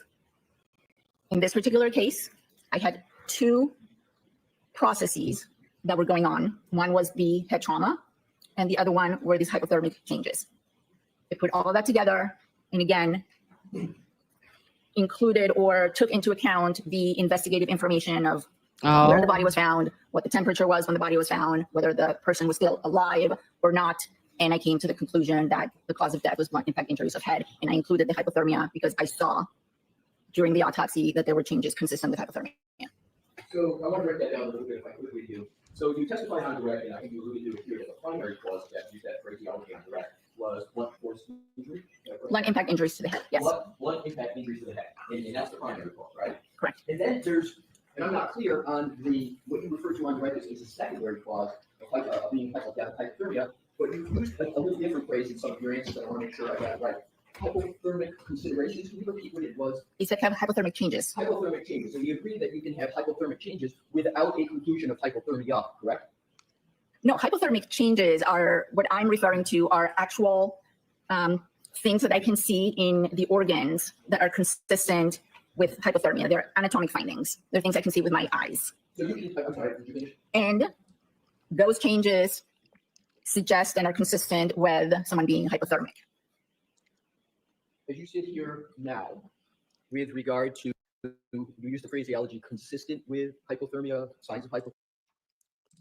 And standing stones. Can you hear me, Lovey? All right. So is a ETOH of 0.3% in the entire blood and 97% not in the alcohol? No, that's not how blood alcohol works. It's like 0.30%. So a blood alcohol concentration or your BAC level, I just pulled up for BAC levels at 0.30, okay, which Officer John O'Keefe was likely well above. Remember, 0.28 vitreous humor post-mortem after death. Now, this is severe intoxication. Individuals may experience extreme drowsiness, confusion, difficulty understanding their surroundings. Loss of consciousness is highly likely that individuals will pass out and become unconscious at this BAC level. Impaired coordination and motor skills. Individuals will have difficulty walking, standing, and performing physical activities. Nausea and vomiting. Vomiting is a common symptom of BAC at this level. Respiratory depression. Alcohol can suppress breathing, leading to potentially life-threatening situations. Blackouts. Individuals may experience blackouts when they have no memory of an event that occurred while intoxicated. Increased risks of accidents and injuries due to impaired coordination and judgment. Individuals are at high risk of falls, and other injuries and alcohol poisoning. This is a serious medical emergency that can occur at high BAC levels. Medical attention is required. If someone has a BAC level of 0.30, it is crucial to seek immediate medical attention. Call 911 or go to your nearest emergency room, and prompt medical intervention can prevent serious complication and save your life. Oh. Hypothermia. That's what I want to pursue just a little bit with regard to further information. We got started on this by asking whether you used the concept of differential diagnosis and hypotheses to determine the cause and manner of death. And you said in one of your answers that you relied upon law enforcement information, correct? Is that Yes. part of it? You brought that up. You're the one who said you relied upon that, correct? Yes. And you brought that up on your direct testimony and earlier in the cross. Is that correct, that you relied upon the investigation of law enforcement? So now what I'd like to do is to ask you whether, using the concepts of differential diagnosis, scientific method, did you consider whether Mr. O'Keefe could have died somewhere other than where the body was found and been moved and placed in the snow? Did you consider that? May we approach him? Move along with this. We can approach in a bit. Thank you. Oh. So mean. What, Judge if Canone. any, alternative diagnoses did you apply to Mr. O'Keefe? I don't understand your question. What alternative scenarios did you look at, if any, for the cause or manner of death of Mr. O'Keefe? She didn't. That's the point. And it was a lie in the beginning of direct testimony. Well, or it was a trick question, I'll say, not a lie, a trick question by Hank Brennan to say that the medical examiners are not an arm of Mass State Police. Also, Hank, stop watching my streams. It's weird. Okay. I know you're watching. How you doing? Grab some number twos. But we all know that the Office of Chief Medical Examiner is an extension of Mass State Police. They do their own death, they rule the cause of death 100%. But the manner of death, 95% of the time, is provided by Mass State Police or a police agency in Massachusetts, period.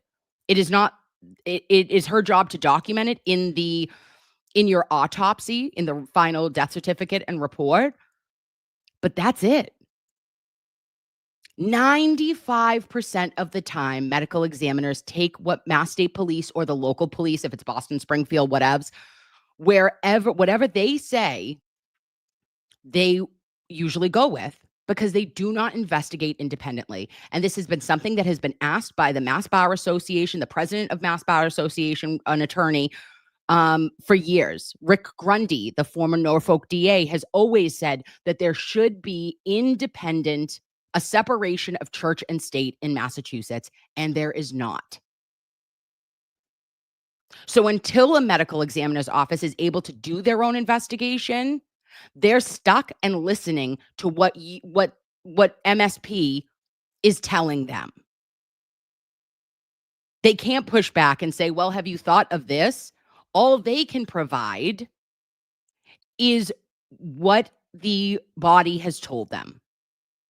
The circumstances surrounding it are not up to the medical examiner's office. And this is where Irini Scordi-Bello is going to basically say that in a much shorter way, because I'm a big mouth bitch. Sorry, guys. I'll allow that question. What do you think?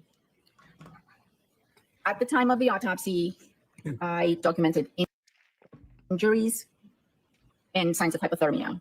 I was provided with a set of circumstances. Oh. And at the end of the investigation, or at the end of my timeline, I concluded on the cause, but I did not conclude, or I did not determine a manner. The manner would be the circumstances you are speaking about, whether I considered other causes or circumstances. That's not how it works. I don't come up with hypothetical scenarios on how those injuries occur. Oh. I tried to state the injuries, describe the injuries, state the cause of death and why the person died.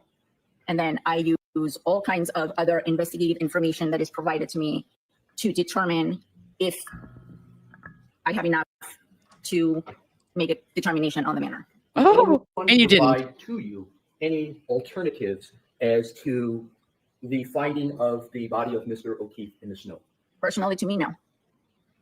Did you ask for any alternatives to the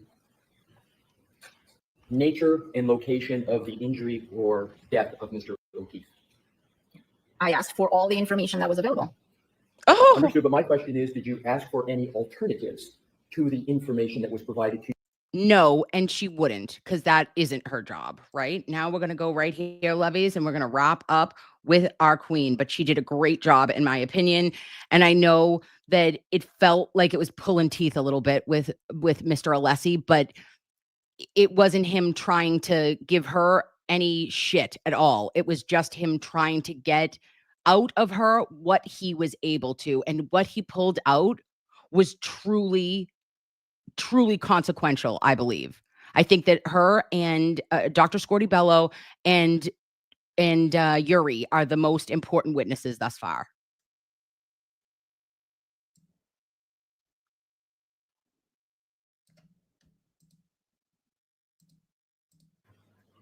Hypothermia in the presence of Wisniewski's ulcers or spots, that you have to have a predominance of the stomach covered by the spots for them to be Wisniewski's ulcers. I think there's different levels and different grades. In hypothermia, particularly death from hypothermia, Oh, wouldn't you expect to see a predominance of those ulcers, meaning they take up most of the stomach lining? Isn't that what you would expect to see? Not always. I have seen that. I've also seen cases with much fewer spots, as you refer to them. But isn't the majority of the cases that you have seen where someone has actually died from hypothermia that the ulcers predominate, take up greater than 50% of the stomach? Yes. And oh, oh, oh. There it is. There it is, Levies. Take it in. Hold up. Come close. So Dr. Scordi-Bello included what? Hypothermia as a secondary cause of death for Officer John O'Keefe.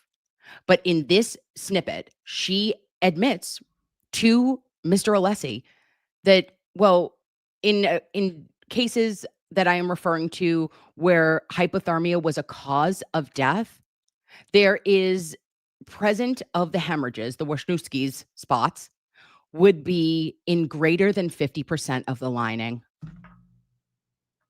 Woo-hoo. Put that directly in our bag. Like the Commonwealth has tricks, we've got bags of tricks too. Okay? Tricks of truth, bitch. Eat it. Shove it down your gullet. Truth tricks. Thank you, Dr. Scordi-Bello. what percentage of the, and I'm trying to avoid putting it up again. So what percentage of the gastric mucosa of Mr. O'Keefe would you estimate is taken up by 10 to 15. ulcers that you have identified? I would say somewhere between 10 and 15%. Just 10 and 15%. Thank you. Oh. Now, if we could look to the issue of continuing with hypothermia, let's go to frostbite. Do you note any evidence of frostbite on the deceased, Mr. O'Keefe? No, I did not. Do you know what the weather conditions were in Canton? I'm sorry. Someone please call 911 for me because I'm going down. On your mark, get set.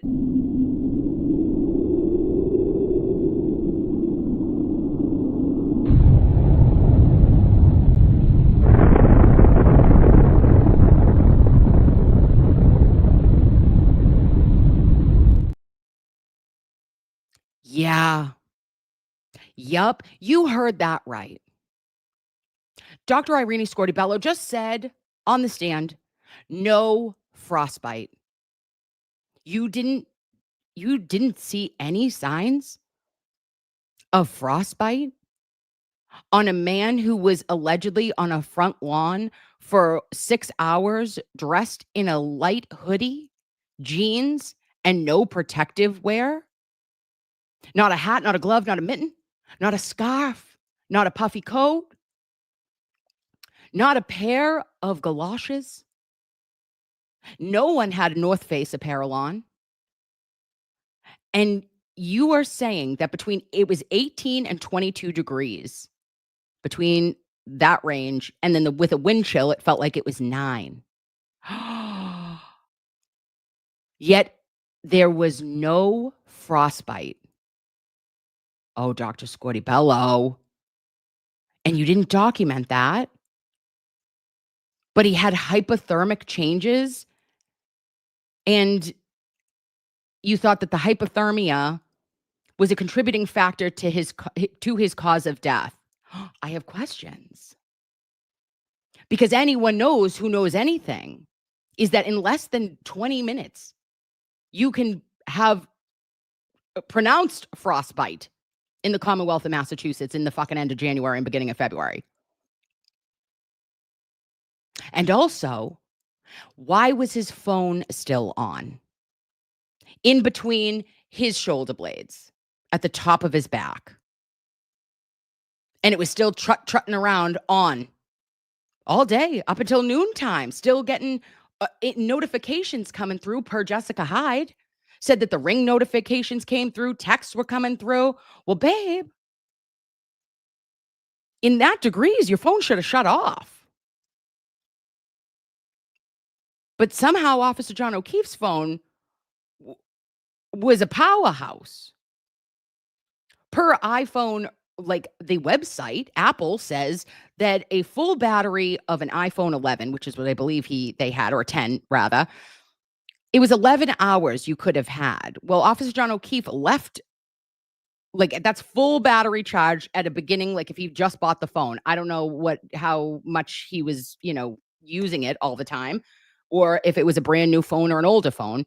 But I'll tell you this, if you got 11 hours of juice at prime battery life in an Apple iPhone 10, how in the fuck was it still on when it was outside of the ambient temperatures for the Apple iPhones, way below, wasn't in a pocket, wasn't, was in between the ground and Officer John O'Keefe's back, the frozen ground, remember frozen murder ground?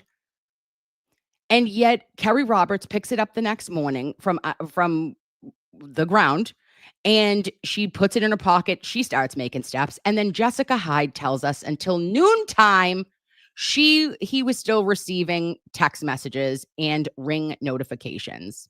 I call this something, and it feels a little bit like this. I know something's weird, and now I know it. That's why your whole jug is out. I understand. I thought this was happening. Y'all are running game. Her jugs are just out because this is what they normally are doing. Yuck, Jesse. What y'all are doing right now is gross. Thank you, Jesse. In New York, on the in New York.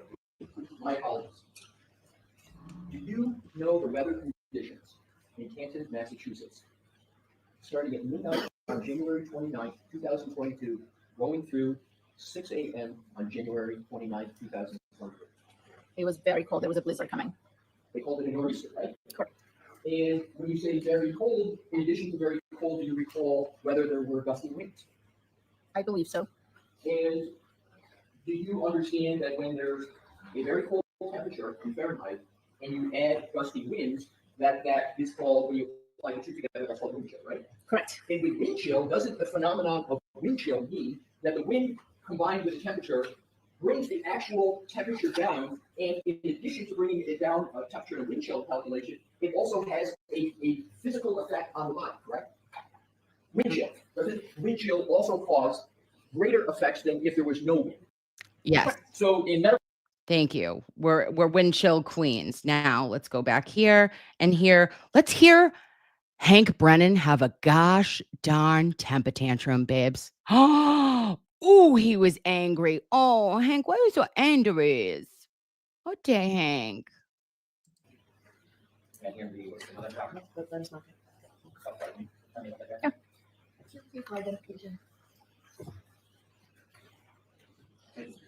May I approach, Your Honor? Yes. Second document, was that another document in your file? Oh, wait, she's looking at that. Never mind. Just kidding. Must be here. And state of mind at the time of her report. Thank you. At the time of your death certificate that you filed, were you informed that a Jennifer McCabe had reported that the defendant said, did I hit him or could I have hit him multiple times? Objection, Your Honor. I'm going to allow it. I don't believe I knew about Ms. McCabe. Did you learn that Ms. McCabe reported later that the defendant, while speaking to first responders, reported that she had hit him? Did you know that? I was aware of that information later on. Oh, Were you aware of the investigation regarding alcohol consumption? Yes, Were you aware that the police or Massachusetts State Police spoke to other witnesses about their observations that night? about their, Their observations?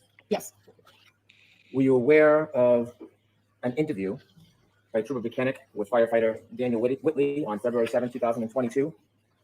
I don't remember. Were you aware that Mr. Whitley told the police that the defendant had expressed that she had gotten into an argument with the defendant that night? That was part of the information I was given, yes. Were you aware of a report from first responder Anthony Flamate about statements Flamate? made by the defendant to him? I don't recall that particular first responder, no.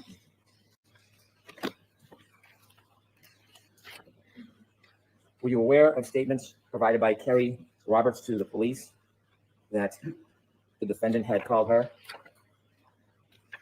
citing Kerry, John is dead? Yeah, I was given that information. yep, And the she question knew was, it. Did I hit him? Were you aware of that? Yes, Were you aware of information that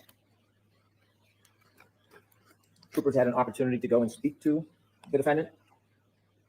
yes, Were you aware of the statements that she made to the troopers? not in detail.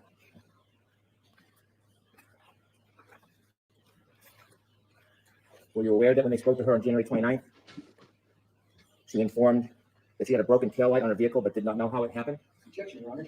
I'll allow that. Yes, I was provided with that information. And you provided the information that she had never observed John enter the residence? I believe that was part of the original information, yes. Were you aware that she informed relative to the broken right taillight she didn't know how it happened? Yes, I was. Were you aware Well, I'll be dipped in shit. Hank, what are we doing, bub? I know that you're saying to yourself, I'm going to get her because she doesn't know any of this. Babe, she knows most of it. She knows most of everything you're trying to say. Your case is based upon. Your second-degree murder charges against Karen Read are based on all of these questions that you just asked Irini Scordi-Bello, our medical examiner. And guess what, babe? She knew it. And she still thinks that Mass State Police didn't prove to a medical degree of certainty that a homicide by a vehicle strike occurred. Your theory is undetermined. Okay? She can't co-sign that bitch. So why don't you sit all the way the fuck down, Hank? that members of the Massachusetts State Police obtained John O'Keefe's phone and did a forensic data analysis on it I was not aware of that until much, much later. after you filed your report? Correct. Were you aware of location data that was obtained from John O'Keefe's phone before you filed the death certificate? No, I was not. Were you aware of healthcare data on John O'Keefe's phone before you filed? Also, he does this on purpose. It is not health care data, loveys. If you're referring to your Apple data, it's health data, Apple Health, not health care. And he does it to be a little scatooly, and I don't like it. Like, you know, we don't have, I don't know, Blue Cross Blue Shield isn't chilling on your hand, okay? Lowell General Hospital, ER staff are not on your Apple iWatch. So it's health data steps. Of the death certificate? No, I was not. Were you aware of battery temperature data on Mr. O'Keefe's iPhone before you filed the death certificate? No, I was not. Were you aware Nor does she give one fuck, but okay. of voice messages left on John O'Keefe's phone from the defendant before you filed your death certificate? Yeah. No, I was not. Were you aware of text messages between the defendant and John O'Keefe before you filed your death certificate? No. Were you aware of statements from the defendant to various media outlets before you filed your death certificate? No, I was not. Did anybody ever come to Funny story. I just want to say about the voicemails that they're alleging Karen, that was kind of the basis for the increase in charges from manslaughter to second degree was Karen's 50 calls and the 878 voice messages, right? It's so wild that he's trying to put this in a picture of like, you weren't aware of that. And she's like, no, I wasn't. You want to know why, babe? Because Karen wasn't charged with those the murder too until June of 2022. Her report was made in April, and you guys didn't even have the information, but you still pinned it on the girl. Oh, I got something in my pocket for you, Hank. I really do. I also would like to give it out to everyone at the fucking Norfolk DA's office. There it is. Oh, I found it. She's feeling froggy. It's almost 10 a.m. Let's go. you after you filed your death certificate and ask you to change it? No. Did anybody ever provide you any of this additional information you weren't aware of at the time, ask you to evaluate it, and then reconsider your finding? No. You were asked some questions about impact injuries. In your experience, are most pedestrian collisions where there's injuries to the lower legs either frontal or rear impacts? I'll allow that. Most pedestrian fatalities that we see are with impact with the front of the vehicle. When you gave the perspective that you looked for impact injuries, was that with consideration of your experience that most collisions are frontal impact injuries? Most collisions involve frontal impact, yes. How about cases where you had an opportunity to observe people who sustained injuries from being clipped? Not hit, but just being clipped. Is your opinion any different in your experience? Sustained in that one. How about And right there, babes, right when he said, have you ever heard of anyone being clipped? Have you ever heard of anyone being clipped? And she goes like this, hey, babe, I'm a medical examiner. So you know what I do? I see people who have unfortunately passed away. They are no longer with us. They've expired. And you're talking about what? Oh, okay. And it made me look at him like this. I'm a baby. I have no money. You owe us $200. We just cleaned for an hour. I don't do that at my house. Thank you for cleaning. No. Thank you. I just degraded my friend for you, and I thought we were going to be paid. I can pay you in blocks. You're not a baby. You're a man. No. That's Hank Brennan. I'm not a baby. I'm a man. But I'm a baby.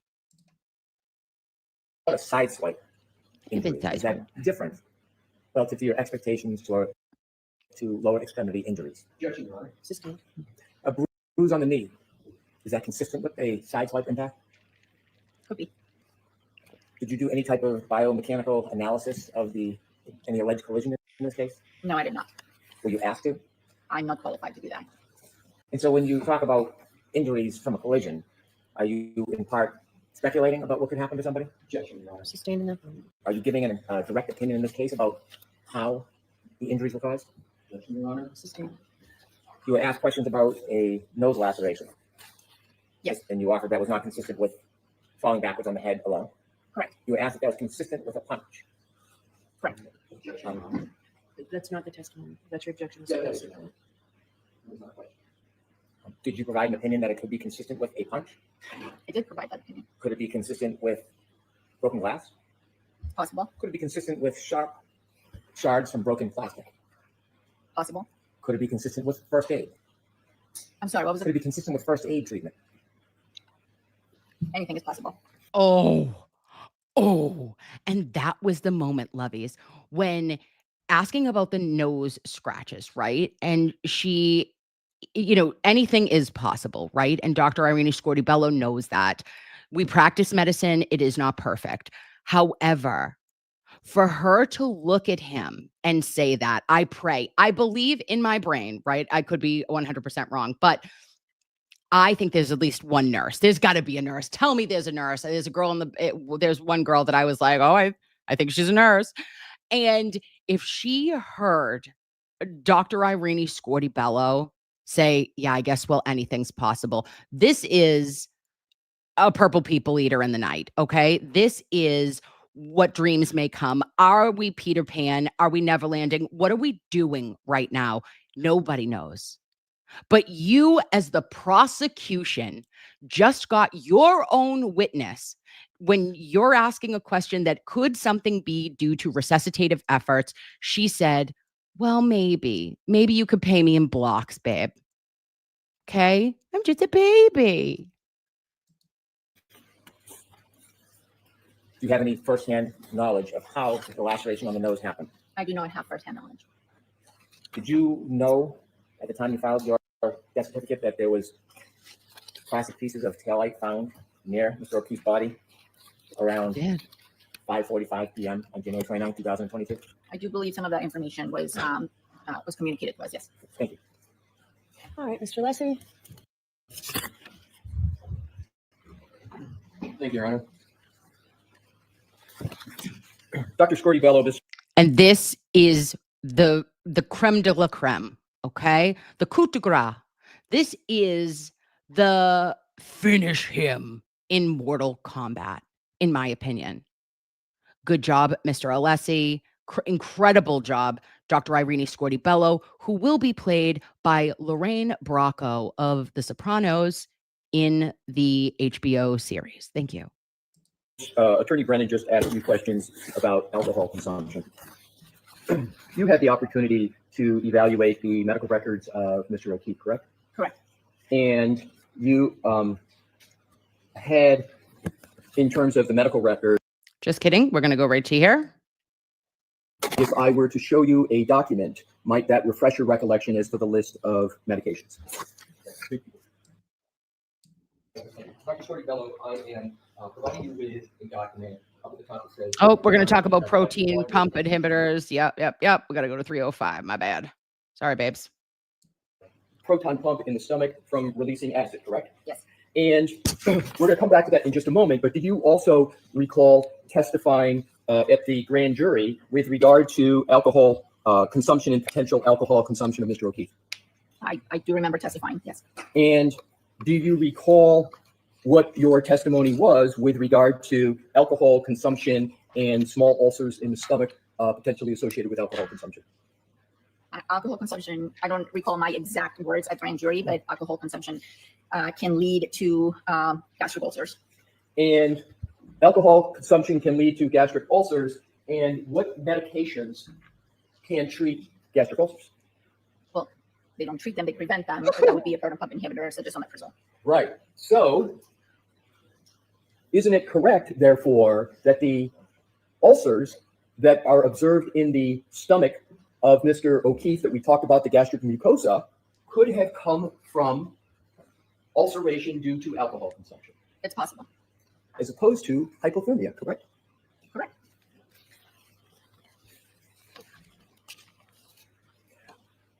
Attorney Brennan asked you questions moments ago, and actually several of them, of which included the words, did I hit him, could I hit him? Do you recall those questions?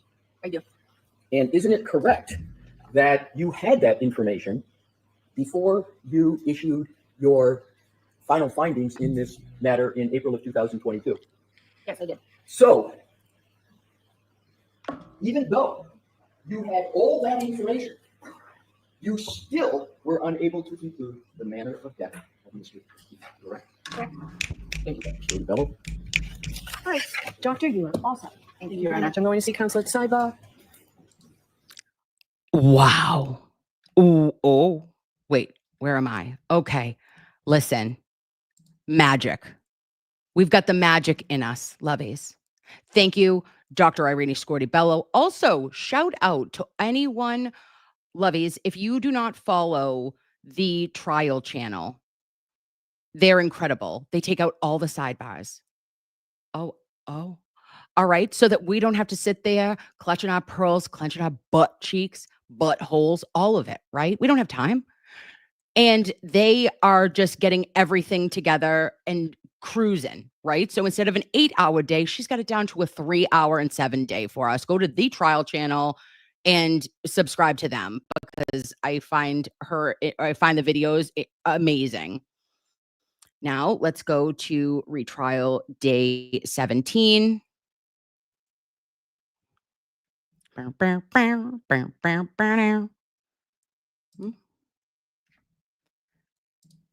Make it bigger. Are we playing? Just kidding. It's going to take its own time. All right. But, OnlyFan. All right. So that was incredible. Dr. Irini Scordi-Bello is a champion. She did hold the line for justice, for truth, for the Commonwealth of Massachusetts, for women in STEM. Could not be more proud to have seen Dr. Scordi-Bello come from the beginning of when we were in pre-trial for trial 1, loveys, and we saw that one line that said there was no signs of altercation or fight, right? And you went, wait, what? Like, what are you talking about? I think that was a compromise. And then she walked it back in trial 1, like of her and Mass State Police to say like, well, it doesn't look like a large altercation or fight, a serious altercation or fight. But nowhere does she mention a motor vehicle accident, a pedestrian strike. She's only documenting what she sees, and she does it well. She had received all the information from the Commonwealth, all of it, every bit that they had available, and she told them to absolutely shove it up their asses. Okay? Because she knows a guy named John Ralphio, and this is what he did. And she said, I don't believe you. I made my money the old-fashioned way. I got run over by a Lexus. I still can't believe you won all that money in the lawsuit. You barely got hurt at all. Do you want to get run over? Because I know a guy. Super gentle, minor scrapes and bruises, major dollars and cents. What the fuck? How did I find that clip? That's psychotic, okay? And Dr. Scordi-Bello does not appreciate John Ralphio, his bullshit. And she says, I would see minor scrapes and bruises. And I don't see that, okay? I don't see it because guess what, Mass State Police? Guess what, Brian Tully and Meatball Morrissey? I think you're full of shit up to your eyeballs. And she called it out. She's our queen. Okay, so day 17 started off with, again, we are in the driest testimony that we will be under for probably another couple of days, babes, right? We're going to get into, I'm sure, I can't even think. We're going to have aperture. Actually, I think the experts will be cool, but because I like to hear what their new theory is going to be. I love that the Commonwealth keeps moving the goalpost, right? It's like, oh, so it's not what you told us last time. Oh, so it's not what you told us in 2024, 23, 22. Oh, okay. We just keep changing. Whatevs. But Andre Porto, he's a forensic scientist too. And he went to UMass Amherst. He got his bachelor's in microbiology. Then he went to BU School of Medicine and got his master's in forensic sciences. He is a lovey. I like his hair. And he's got cool glasses. He goes through the autosomal versus mitochondrial DNA, which will put us all to bed. But just remember that there was no DNA detected, and that at the Mass State Crime Lab, we remember that visually inspecting that one solitude hair that was Moses parted the Red Sea and then took that one hair and kept it on Karen's Lexus. Okay. And so Maureen Hartnett sees the hair. She doesn't identify it as human. It is human. She has to go back to special classes. Okay. Small room. She had to get training with a friend.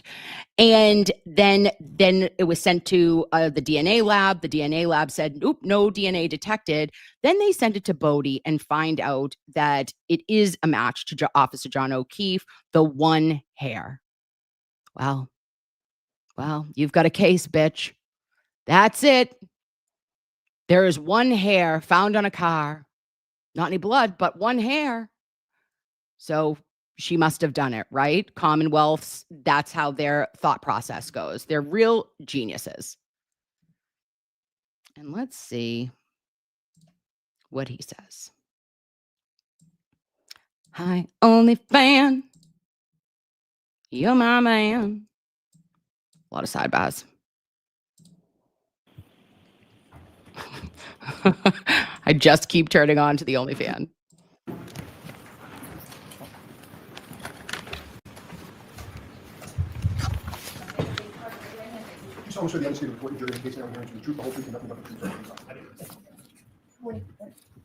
Hi.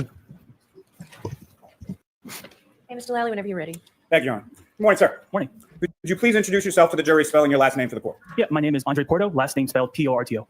And what do you do for work, sir? I'm a forensic scientist too in the DNA unit at the Massachusetts State Police Crime Lab. And where did you go to school? I received my undergraduate Bachelor of Science. Oh, we know that. Hold on. Once those 2 reviews are completed, the results can then filed. Is basically the combination of all of the locations that we amplified during the 3rd step of the process. And it's basically, you can think of it as like a chart, like an EKG, where it has peaks and valleys, and each peak has a specific number, and the DNA profile is just a combination of all those numbers put together. Now, can you explain to the jury in general terms, to start with, the process of comparison between a known standard and a questioned or unknown standard? Sure. So first, I did the analysis on the question items. I did the 4 steps. I analyzed the profiles that were generated. I then interpreted, make sure that I could determine the number of contributors. And once that was completed, I then used the standard that was available to and compared them to all the profiles that were suitable for comparison. Now, sir, starting with item 3-1.1, what was that a sample from? That was a sample from taillight passenger. Oh, wait a sec. And from a specific vehicle, is that correct? Correct. And what, if any, information were you given as to that vehicle that the swab from the taillight was from? Do you mean like the license plate? Yes. Could I refer to my notes? Yes. Thank you.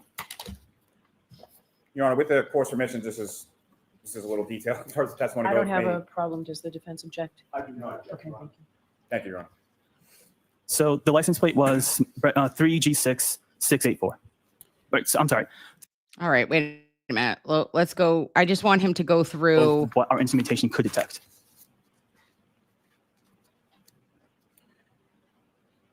Now, turning your attention to item 3-2.1.1, what is the description related to that item, sir? It's a sample from the exterior of broken drinking glass. And is there any further indication as far as the broken drinking glass, as far as where it was recovered? Oh, yeah, 34 Fairview Road. And were you able to generate a DNA profile from this item, the drinking glass? Yes, I was. And from your comparative analysis from this question item to that of the known standard of John O'Keefe, what did you conclude? Yeah, so the DNA profile was interpreted as a mixture of 3 contributors, including male DNA. The DNA profile from this item is at least 530 non-million times more likely if it originated from John O'Keefe and 2 unknown individuals than if it originated from 3 unknown unrelated individuals. This supports an inclusion. Okay.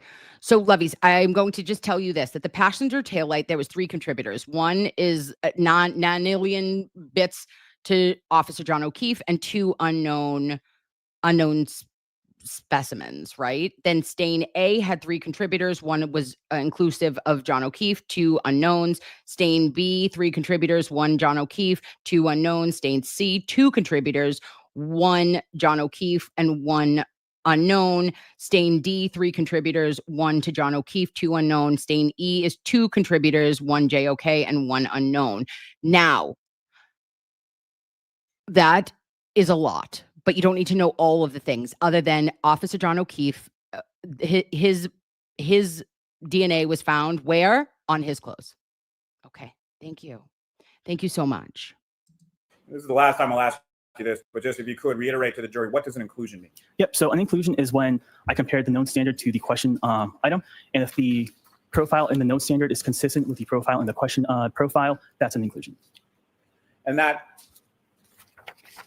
number again, as far as 530 non-million, how many zeros again in that number? That's a 1 followed by 30 zeros. Now, sir, if I could turn your attention to another item, 7-1.2.1. They're so what is the smart. description related to that item? Sample from stain A on upper right leg of jeans. And is there any further indication as to whom those jeans belong to? John O'Keefe. Now, were you also able to generate a DNA profile from this item, the stain A on the upper right leg of Mr. O'Keefe's jeans? Yes, I was. And from your comparative analysis from the question item to that of the known standard of John O'Keefe, what did you conclude with reference to that item? The DNA profile was interpreted as a mixture of 3 contributors, including male DNA. Contributor 1 is suitable for comparison And due to limited information, contributors 2 and 3 are not suitable for comparison. The DNA profile. Yeah, that's way over. Listen, he's a lovey, okay? He knows all of his shit. He's telling us all of the things. That Officer John O'Keefe's DNA is found with 2 or more unknown contributors. And then David Yannetti, our bowl of spaghetti, gets up and does his cross that is important, imperative, and not on every single one of the I don't have, that's beyond my scope of testing. Gotcha. Okay. With regard to the passenger side taillight, you found that there were 3 contributors of DNA to that taillight attached to the vehicle, correct? Correct. One of those contributors appeared to be John O'Keefe. Is that fair to say? He was included to the profile. With regard to the other 2 contributors, who were they? They could be anybody.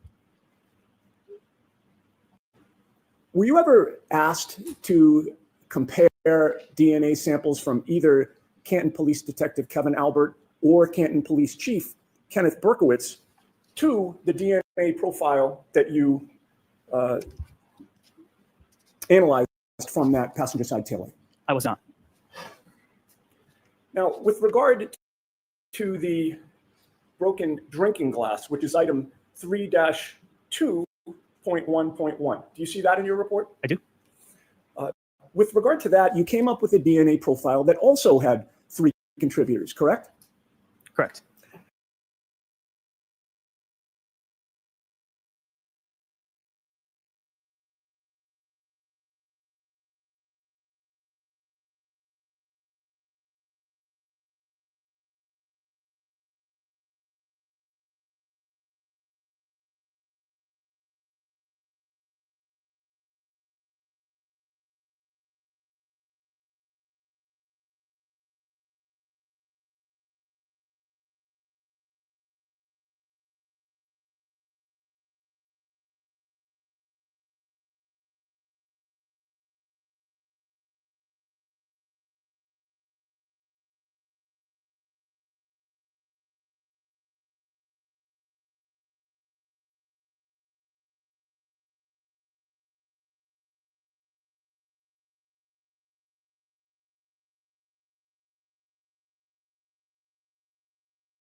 One of those contributors appeared to be John O'Keefe, correct? He was included, correct. Who were the other 2 contributors? I don't know. They could be anybody. Were you ever asked with regard to that broken drinking glass to compare the DNA profile that you analyzed with the DNA of either... Loveys. Loveys. I'm sorry. I'm so sorry. Of course I did. Oh, I'm sorry.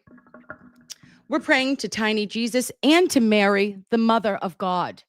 What I just said right here was I went on a long diatribe about chronic illness and Karen and praying for her and praying for the O'Keefe family. And that it's very apparent to me that this day at court, and I just did Karen dirty. Sorry, girl. That she was tired. She looks exhausted. She looks like she is, really dealing with the manifestations of stress on our bodies, whether it be emotionally, spiritually, physically. It all manifests and comes out in our chronic illnesses, right? She's probably having an MS flare. Can you imagine? In the middle of a trial? And it's all connected, everything. I pray that everyone gets some rest, this weekend because there is an illness of unknown origin traveling around the Commonwealth and the Northeast, plus allergies that are trying to take us all out. If I'm about to go uke in a bathroom, that's what I said last night. I go, oh, it's coming. I felt like I was going to actually, you know, I go, oh, my eyeball hurts so much. I'm going to need to go puke. All right. I can't imagine the toll of being on trial for my life, suffering with my chronic illnesses, and showing up every single day to be judged by everyone in the world. And then also depending on the 18 people in my jury to hopefully acquit me for crimes I did not commit. We're praying for you, Karen. We're praying for the O'Keefe family and for the Reads. Boston Police Sergeant Brian Albert or ATF Agent Brian Higgins? I was not. Now, with regard to 7.1.2.1, or maybe it's 7-1.2.1, that's the stain A from the upper right leg of the jeans? Correct. All right. And you were aware, you were told that those were the jeans that John O'Keefe was wearing on the morning in question when he was found? Based on the sample description, that's what it seems. All right. And it turned out that his DNA was on his own jeans, correct? He was included in the profile. All right. And that was unsurprising to you, correct? And with regard to that item, you found that there were 3 contributors of DNA, correct? Correct. With John O'Keefe being one of them. He was included in the profile, yes. And who were the other 2? I don't know. They could be any. They could be anyone. Erica Mahoney, I don't know if you know this about me, but I am the non-consensual intern of David Yannetti. He is my bowl of spaghetti. But the next time I see him, I'm going to tell him Erica Mahoney has a crush. Okay. He's going to say, what else is new? He's going to say, tell me something I don't know, Kimberly. And I'm going to go, ooh. Anybody? Let's move on to stain B, also from the upper right leg of the jeans. That is 7-1.3.1. You see that in your report? 7.1.3-1. Found a DNA profile. How many contributors of DNA were there? 3 contributors. All right. And again, this was John O'Keefe's jeans, correct? Based on the description, yes. So he was one of the 3 contributors. He was included in the profile, yeah. Who were the other 2? I don't know. They could be anybody. Okay. He says that to everyone. I loved it. It was very, very appropriate. And also, if there's nothing to hide, or if you know what the defense's theory is, and you have for years now, and this testing wasn't conducted in some circumstances until 2024 on that Bodie frickin' hair that we were waiting in pretrial every day.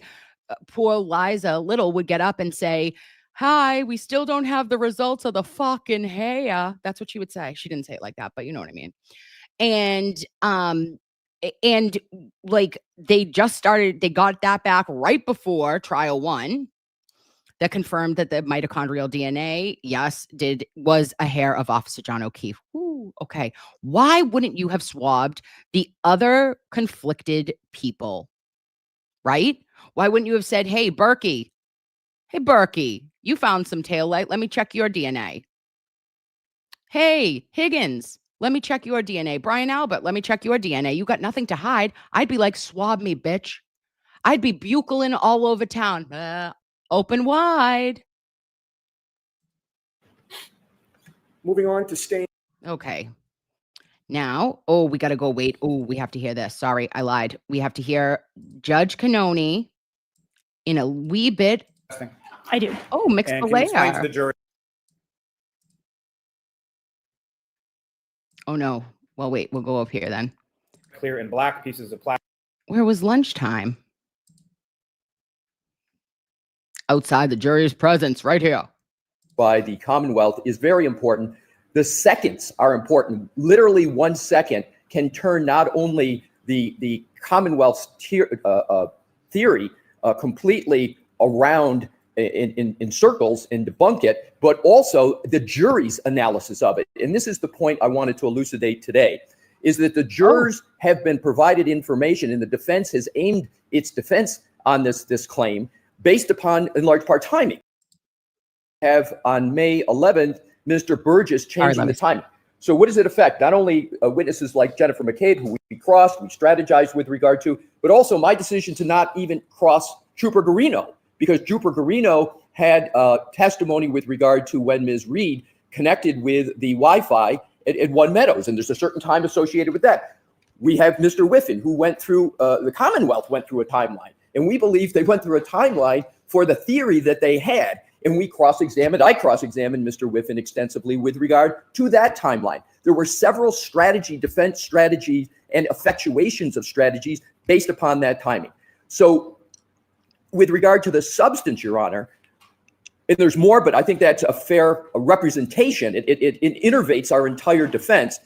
The question now of Your Honor of how much time it will take the defense to react to Mr. Burgess, I wanted to say it's not only a reaction, but it's a substantive defense analysis, and 3/4 of the effectuation of that has already occurred through our presentation in terms of cross-examination. So we would have to, and we're still evaluating that, revisit all of that. And secondly, we would have to put that into the calculation of all of our witnesses that we've already prepared that are based upon that timeline.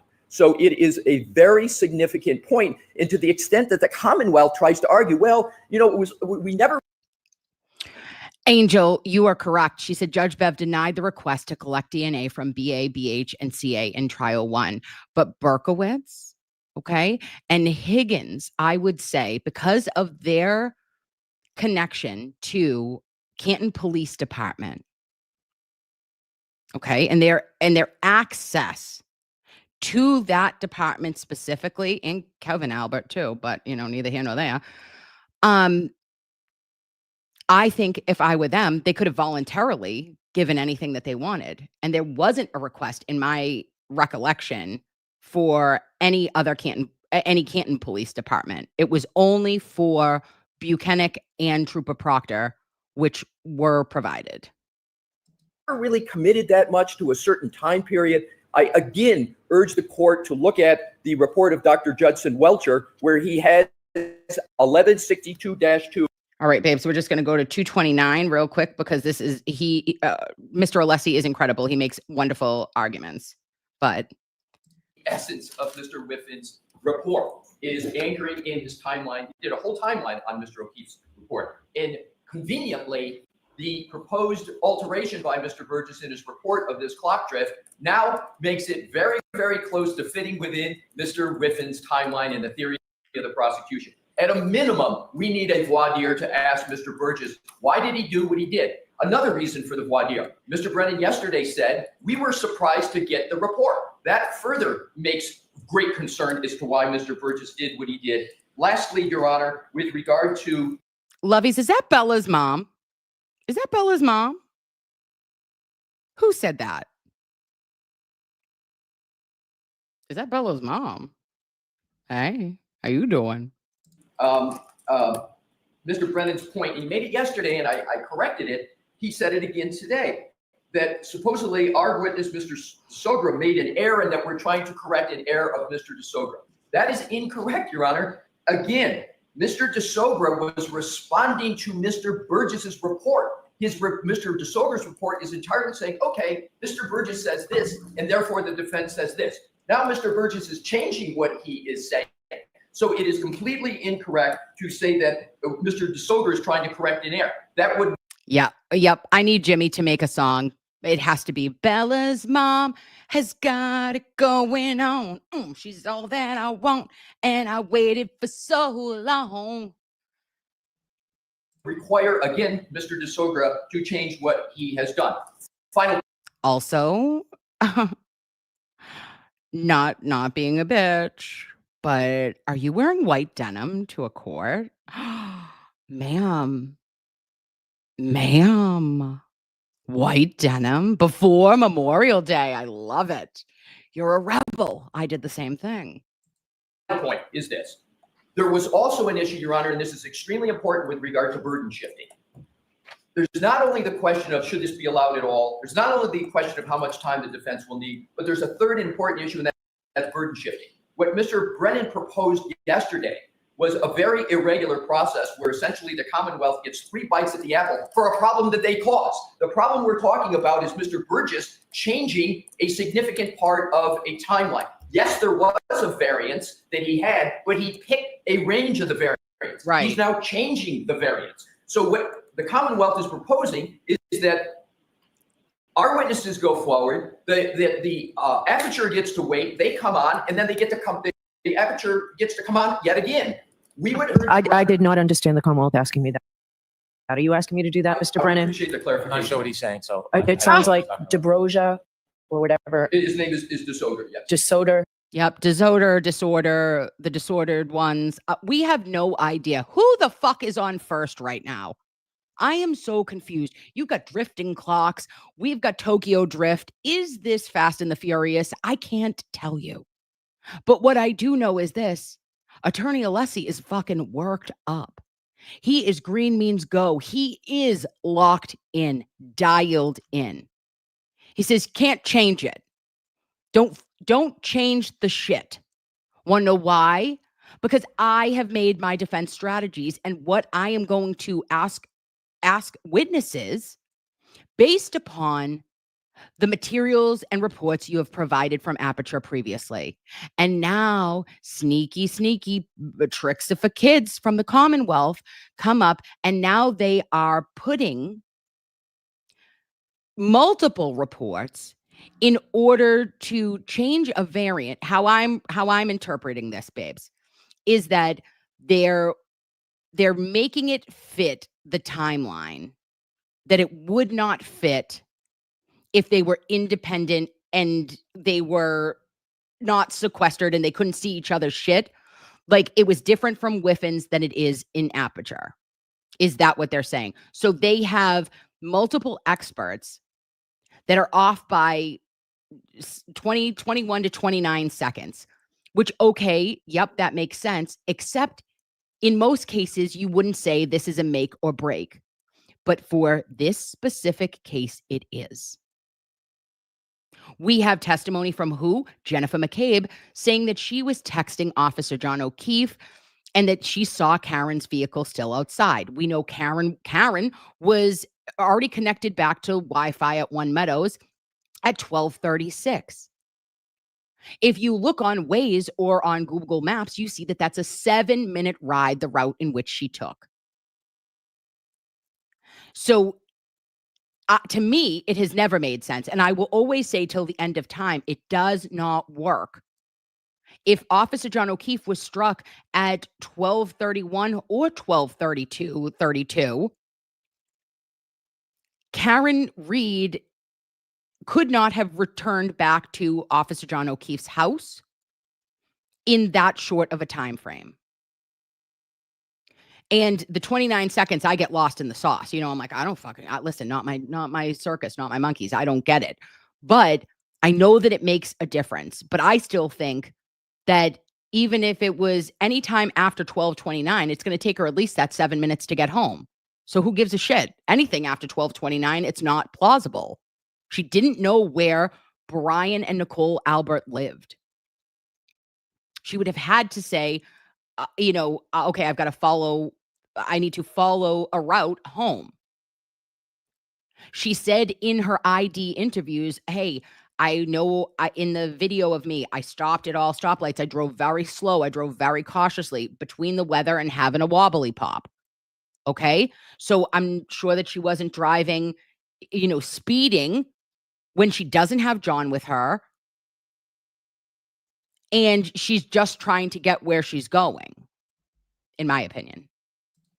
You're suggesting that the Commonwealth suggested yesterday that he testifies first and then the Aperture witnesses? Don't look at him like that. I understood what's going to happen is Mr. Brennan said yesterday that Dr. Welcher cannot come in until after. No, I didn't understand that. I understood Dr. Welcher, Shannon Burgess, and then Dr. Welcher for everything that you folks received prior, January 31st, or whatever the date was. Oh. And then potentially for all the new ARCA information that came in May 7th, that portion, Yes, babe. Dr. Welcher returning on rebuttal for. Not that they were holding back Dr. Welcher completely. Is that correct, Mr. Brennan? That's the conversation I had. That conversation I wasn't part of. Yeah, I think you misunderstood that, Mr. Alessi. So just so I'm clear, what is it that the Mr. Brennan, all right, this is separate, and I'd really like to give everybody a break here. What is it the Commonwealth is asking to do regarding that? Regarding Mr. Burgess or Mr. Welcher? Which Dr. Welcher. Dr. Welcher. Look, it looks like everybody has no idea, right? Every asshole is just like, wait, what did I say? Who said what? What said who? Oh, and you know what, Hank? Sorry, but I don't give you the benefit of the doubt after that bullshit you pulled with getting up at the podium and making a misrepresentation to the court by saying that the defense did not provide you with all reciprocal discovery related to ARCA because they did. And you fibbed, you lied, you fucking lied, and said that it came from a TUI dump from the feds. Okay? So you still haven't done your fucking summer reading. You don't know shit about shit. I'd really like to see when your experts come because I'm pretty sure they're going to contradict each other. And Robert Alessi is going to be there with a legal pad. He doesn't have a legal pad. I lied. He has an electronic digital masterpiece. I'll have a legal pad and I'm going to write wild shit. I'm going to write wild shit. And then we're going to have the Columbo moment. Gotcha, motherfucker. It's over. Okay, sorry, that was dramatic. Should come in and testify to his PowerPoint, all of his opinions, which address all of the prior representations and opinions of ARCA, although we still don't have any raw information, but we're ready to move forward. Regarding any new opinions, which there is over a dozen new opinions that includes testing, video, experiments.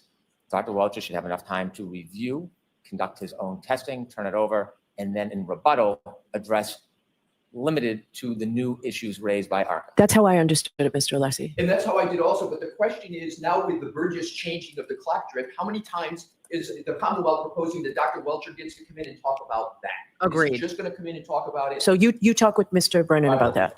All right, so I'm all set for this. There are no changes.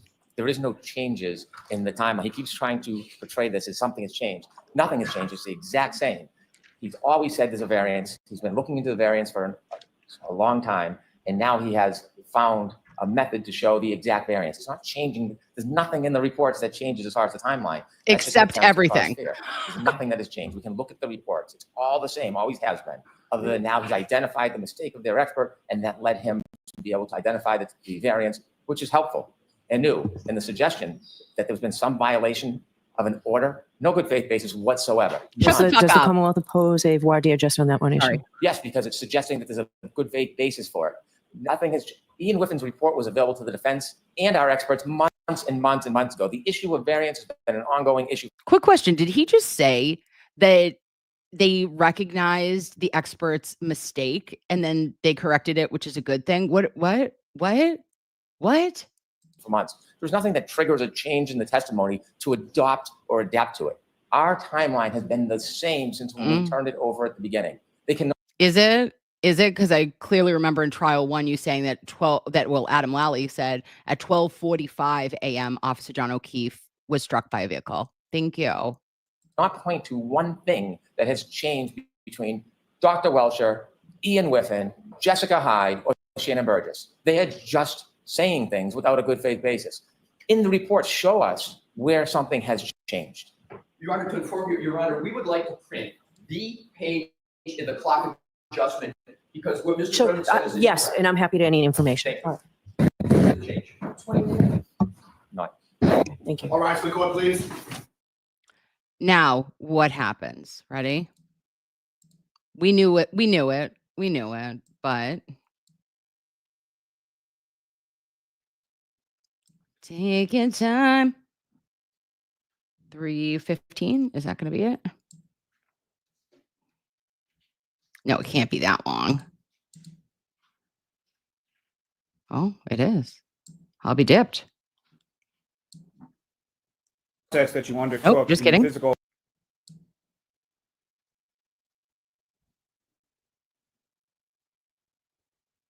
Court is on a short break. No, I must have missed it. Hold on. Sorry, guys. Bear with me. We'll get there. Where did 229 to 230? And then where was... I just want her ruling because, of course, Judge Canoni says she accepts the Commonwealth and that Mr. Alessi can do a vigorous cross-examination. Hearty, if you will. Full-throated. Oh, pigs. Sorry.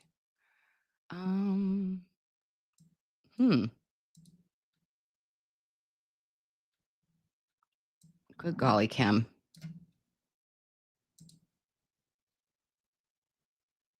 Do.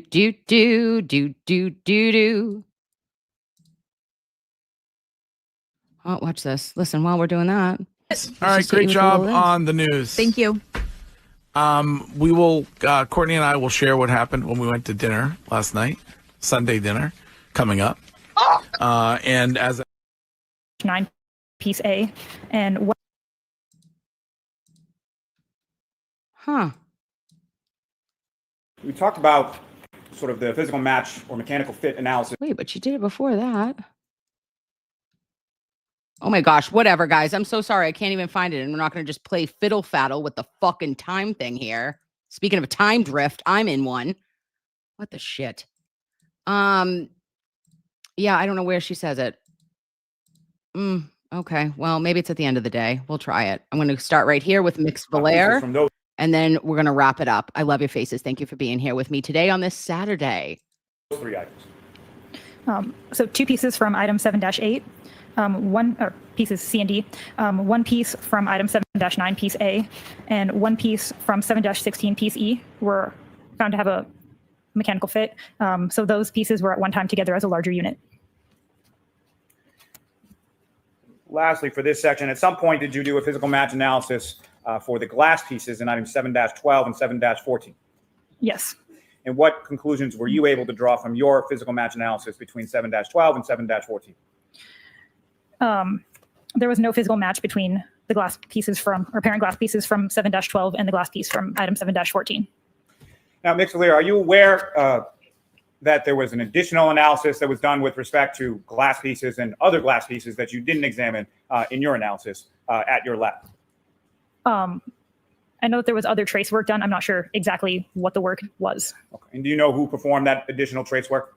Christine. Oh, Tanya, thank you so much. Bev rules at the end of the day after letting the jury go. For the love of Christ, that was just sending me, okay? I thought I was missing it, and I'm like, oh, I can't even find it. Don't know where it lives, but that makes sense. Thank you, Lovey. Tina Hanley. Yeah. And who is she to you as far as in reference to your work at? Oh, yep. We know Hanley did that. And then, wait a minute, was it 36? 182 A and C.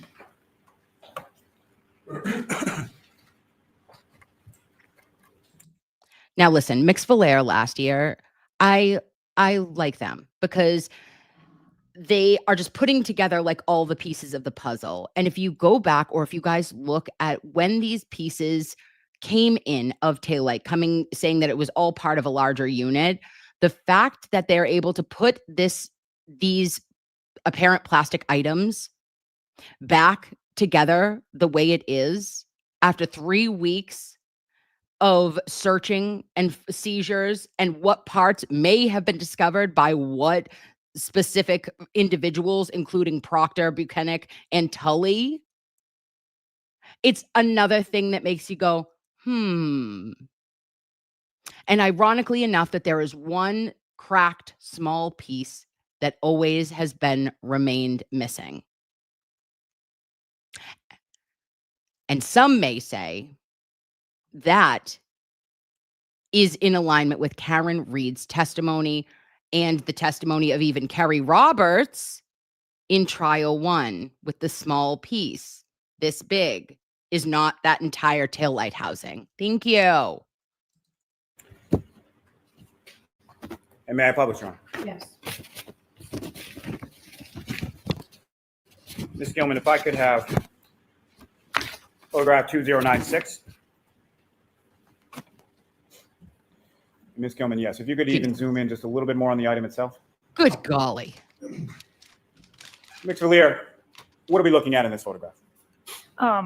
So those pieces that I labeled from item 7 dash, all of those, they all fit together mechanically into this piece.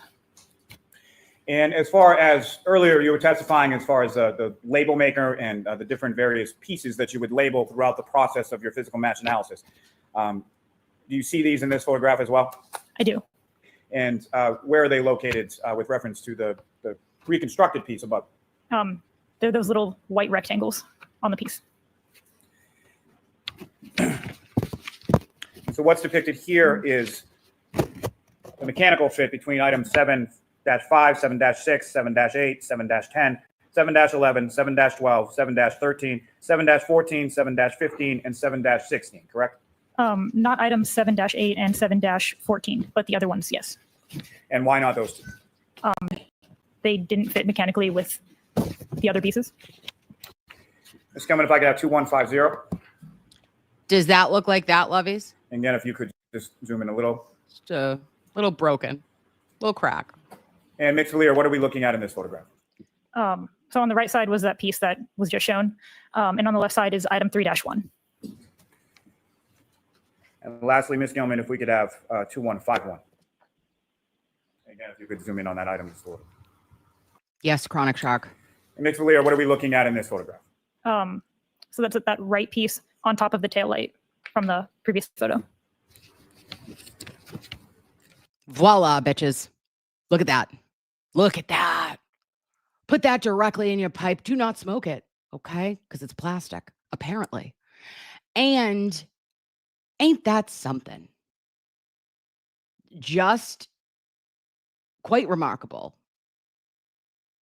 Almost as though you have a 750-piece puzzle and you found 748 in 3 weeks. Wow. I mean, unbelievable. When we know that plows did multiple loops on 34 Fairview starting at 2:30 in the a.m., and yet every piece of this taillight, none of it was dragged up the road. Everything was found inside snowbanks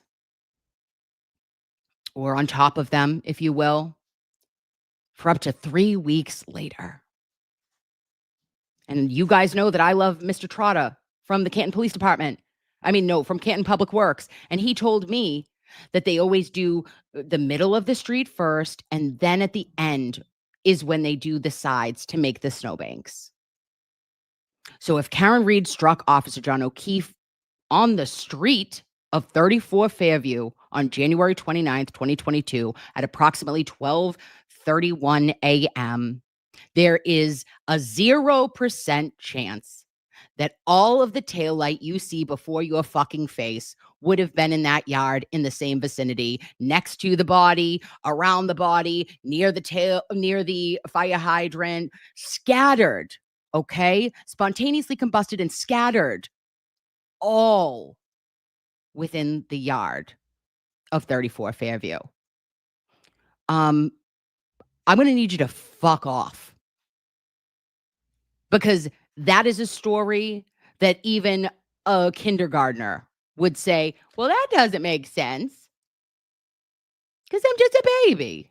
Oh, one more time. One more time for Hank. This is him trying to sell us everything. We're not I'm a picking it baby. up. I have no money. You owe us $200. Yep, he's a baby. And is this the mechanical fit that you were testifying about earlier with reference to item 3-1, the taillight housing, and all of the various pieces that were found in 34 Fairview, starting with the number 7? Yes. Thank you. Ms. Gilman, you can take that down. Thank you. Okay, now. With regard to that particular item, your lab has. Oh my gosh. Why did it do it for me? Ladies, let's take it back. I'm so sorry. We got to see it. It's a little Yannetti with glasses. Oh, Good afternoon. Good afternoon. I'd like to first talk fairly briefly about Clark Kent. Your reconstruction of the taillight to which you've testified At the outset, by the way, that was item 7-3.1. Am I correct? Sorry, Very non-consensual. He does not appreciate that, but I do. You know what I'm saying? which one? That's the tail light, this 7-3.1. Am I correct? 3-1, I believe. 7-3-1? The tail light is item 3-1. Oh, 3-1. I'm so sorry. Okay. With regard to that particular item, your lab has different departments, correct? Criminalists who do different things, correct? Yes. You are aware that there are scientists within your lab who do DNA analysis, for instance, correct? Yeah. Yes. And with regard to the order of processing items, is the DNA analysis done before or after you get the item? It's usually before. Okay. In this case, it was before. Am I correct? I believe so. Were you made aware that there were 3 contributors of DNA to that tail light, 3-1? How long were you made aware? No. Once you reconstructed the tail light, you'll agree with me that it was missing a piece, correct? Or pieces?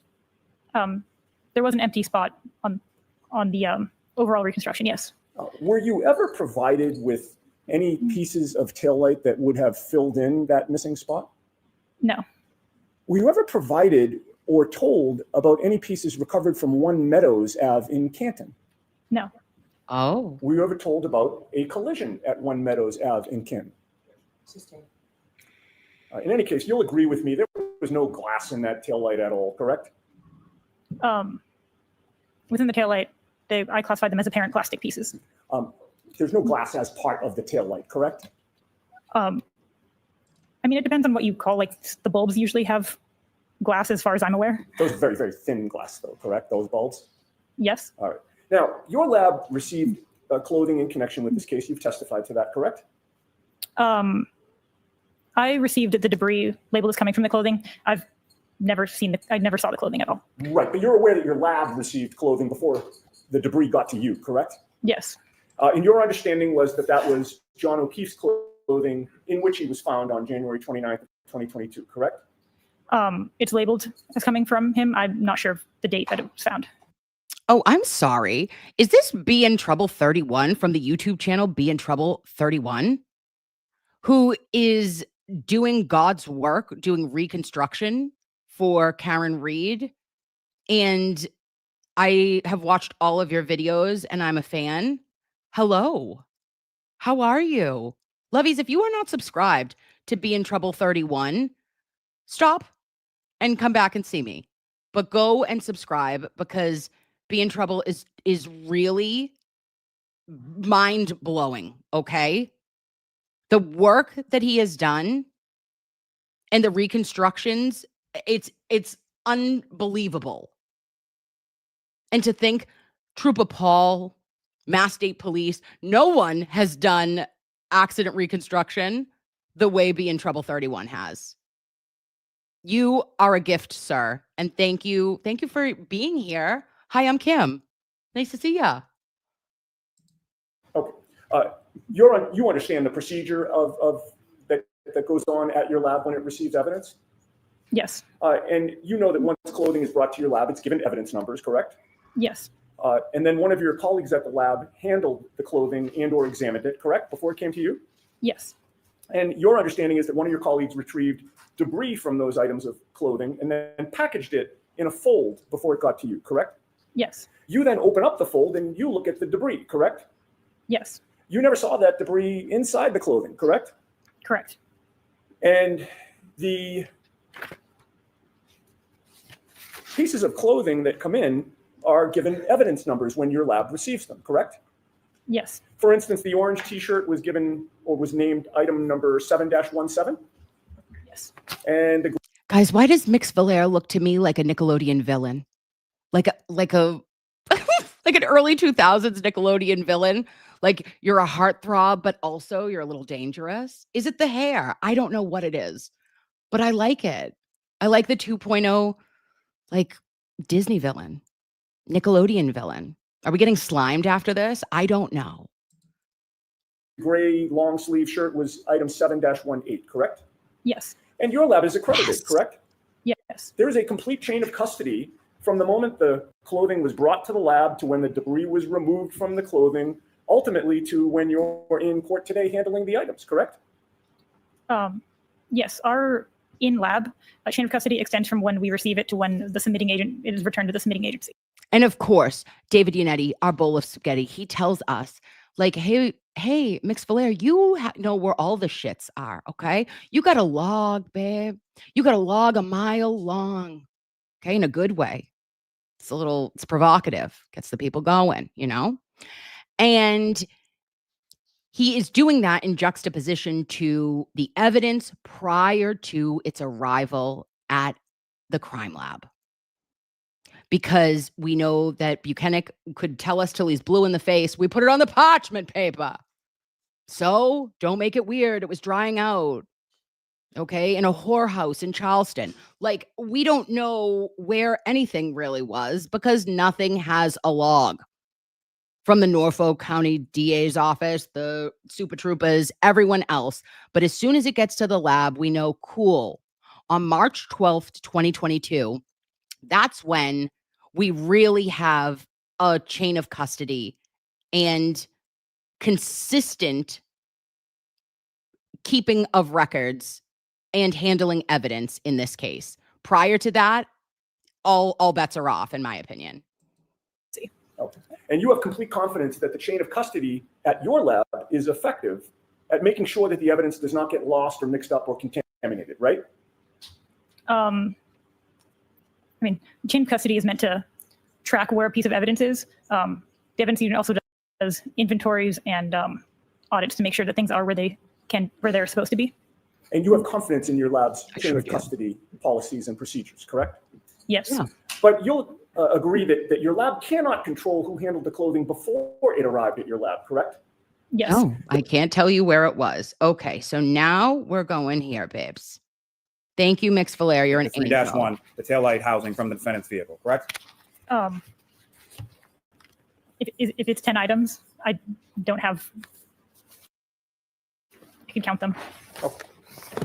As far as all those items beginning with 7 that you went through or elucidated on your direct examination, each of those were a mechanical fit to each other and then to the taillight housing in 3-1. The pieces that were previously stated, yes. Nothing further. All right.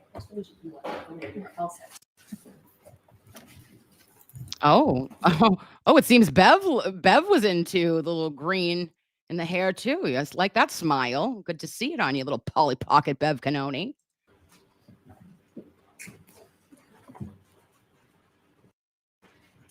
All right, so jurors, that is it for today. I'm told when I spoke with counsel earlier that we are still on track. We are not on track. Okay, that's a fib. You just lied to the jury. Okay, there's no way we are on track still, Beverly. But as usual, you don't give a shit because you want to be knee deep in clams. You were late to get right into your car. Your husband's going to drive you down. Okay. You guys were going to do, I don't know what, maybe cuddle. You were looking to cuddle, take the doggies for a walk, go out for a White Claw. You didn't know where the night would take you. But you said, sure as shit, I am ready for Memorial Day weekend 2025. I've got to get the house in order because the kids are coming. That's what I heard. I just made that up. I have to tell you those same cautions. Please do not discuss this case with anyone. Don't do any independent research or investigation into this case. If you happen to see, hear, or read anything about this case, please disregard it and let us know. Be extra careful with your social media use. And also, I just want to remind you, next week, Thursday is a half day and Friday is a day off. So next week, loveys, we have a Thursday, half day, Friday off, Monday off. So much. So much.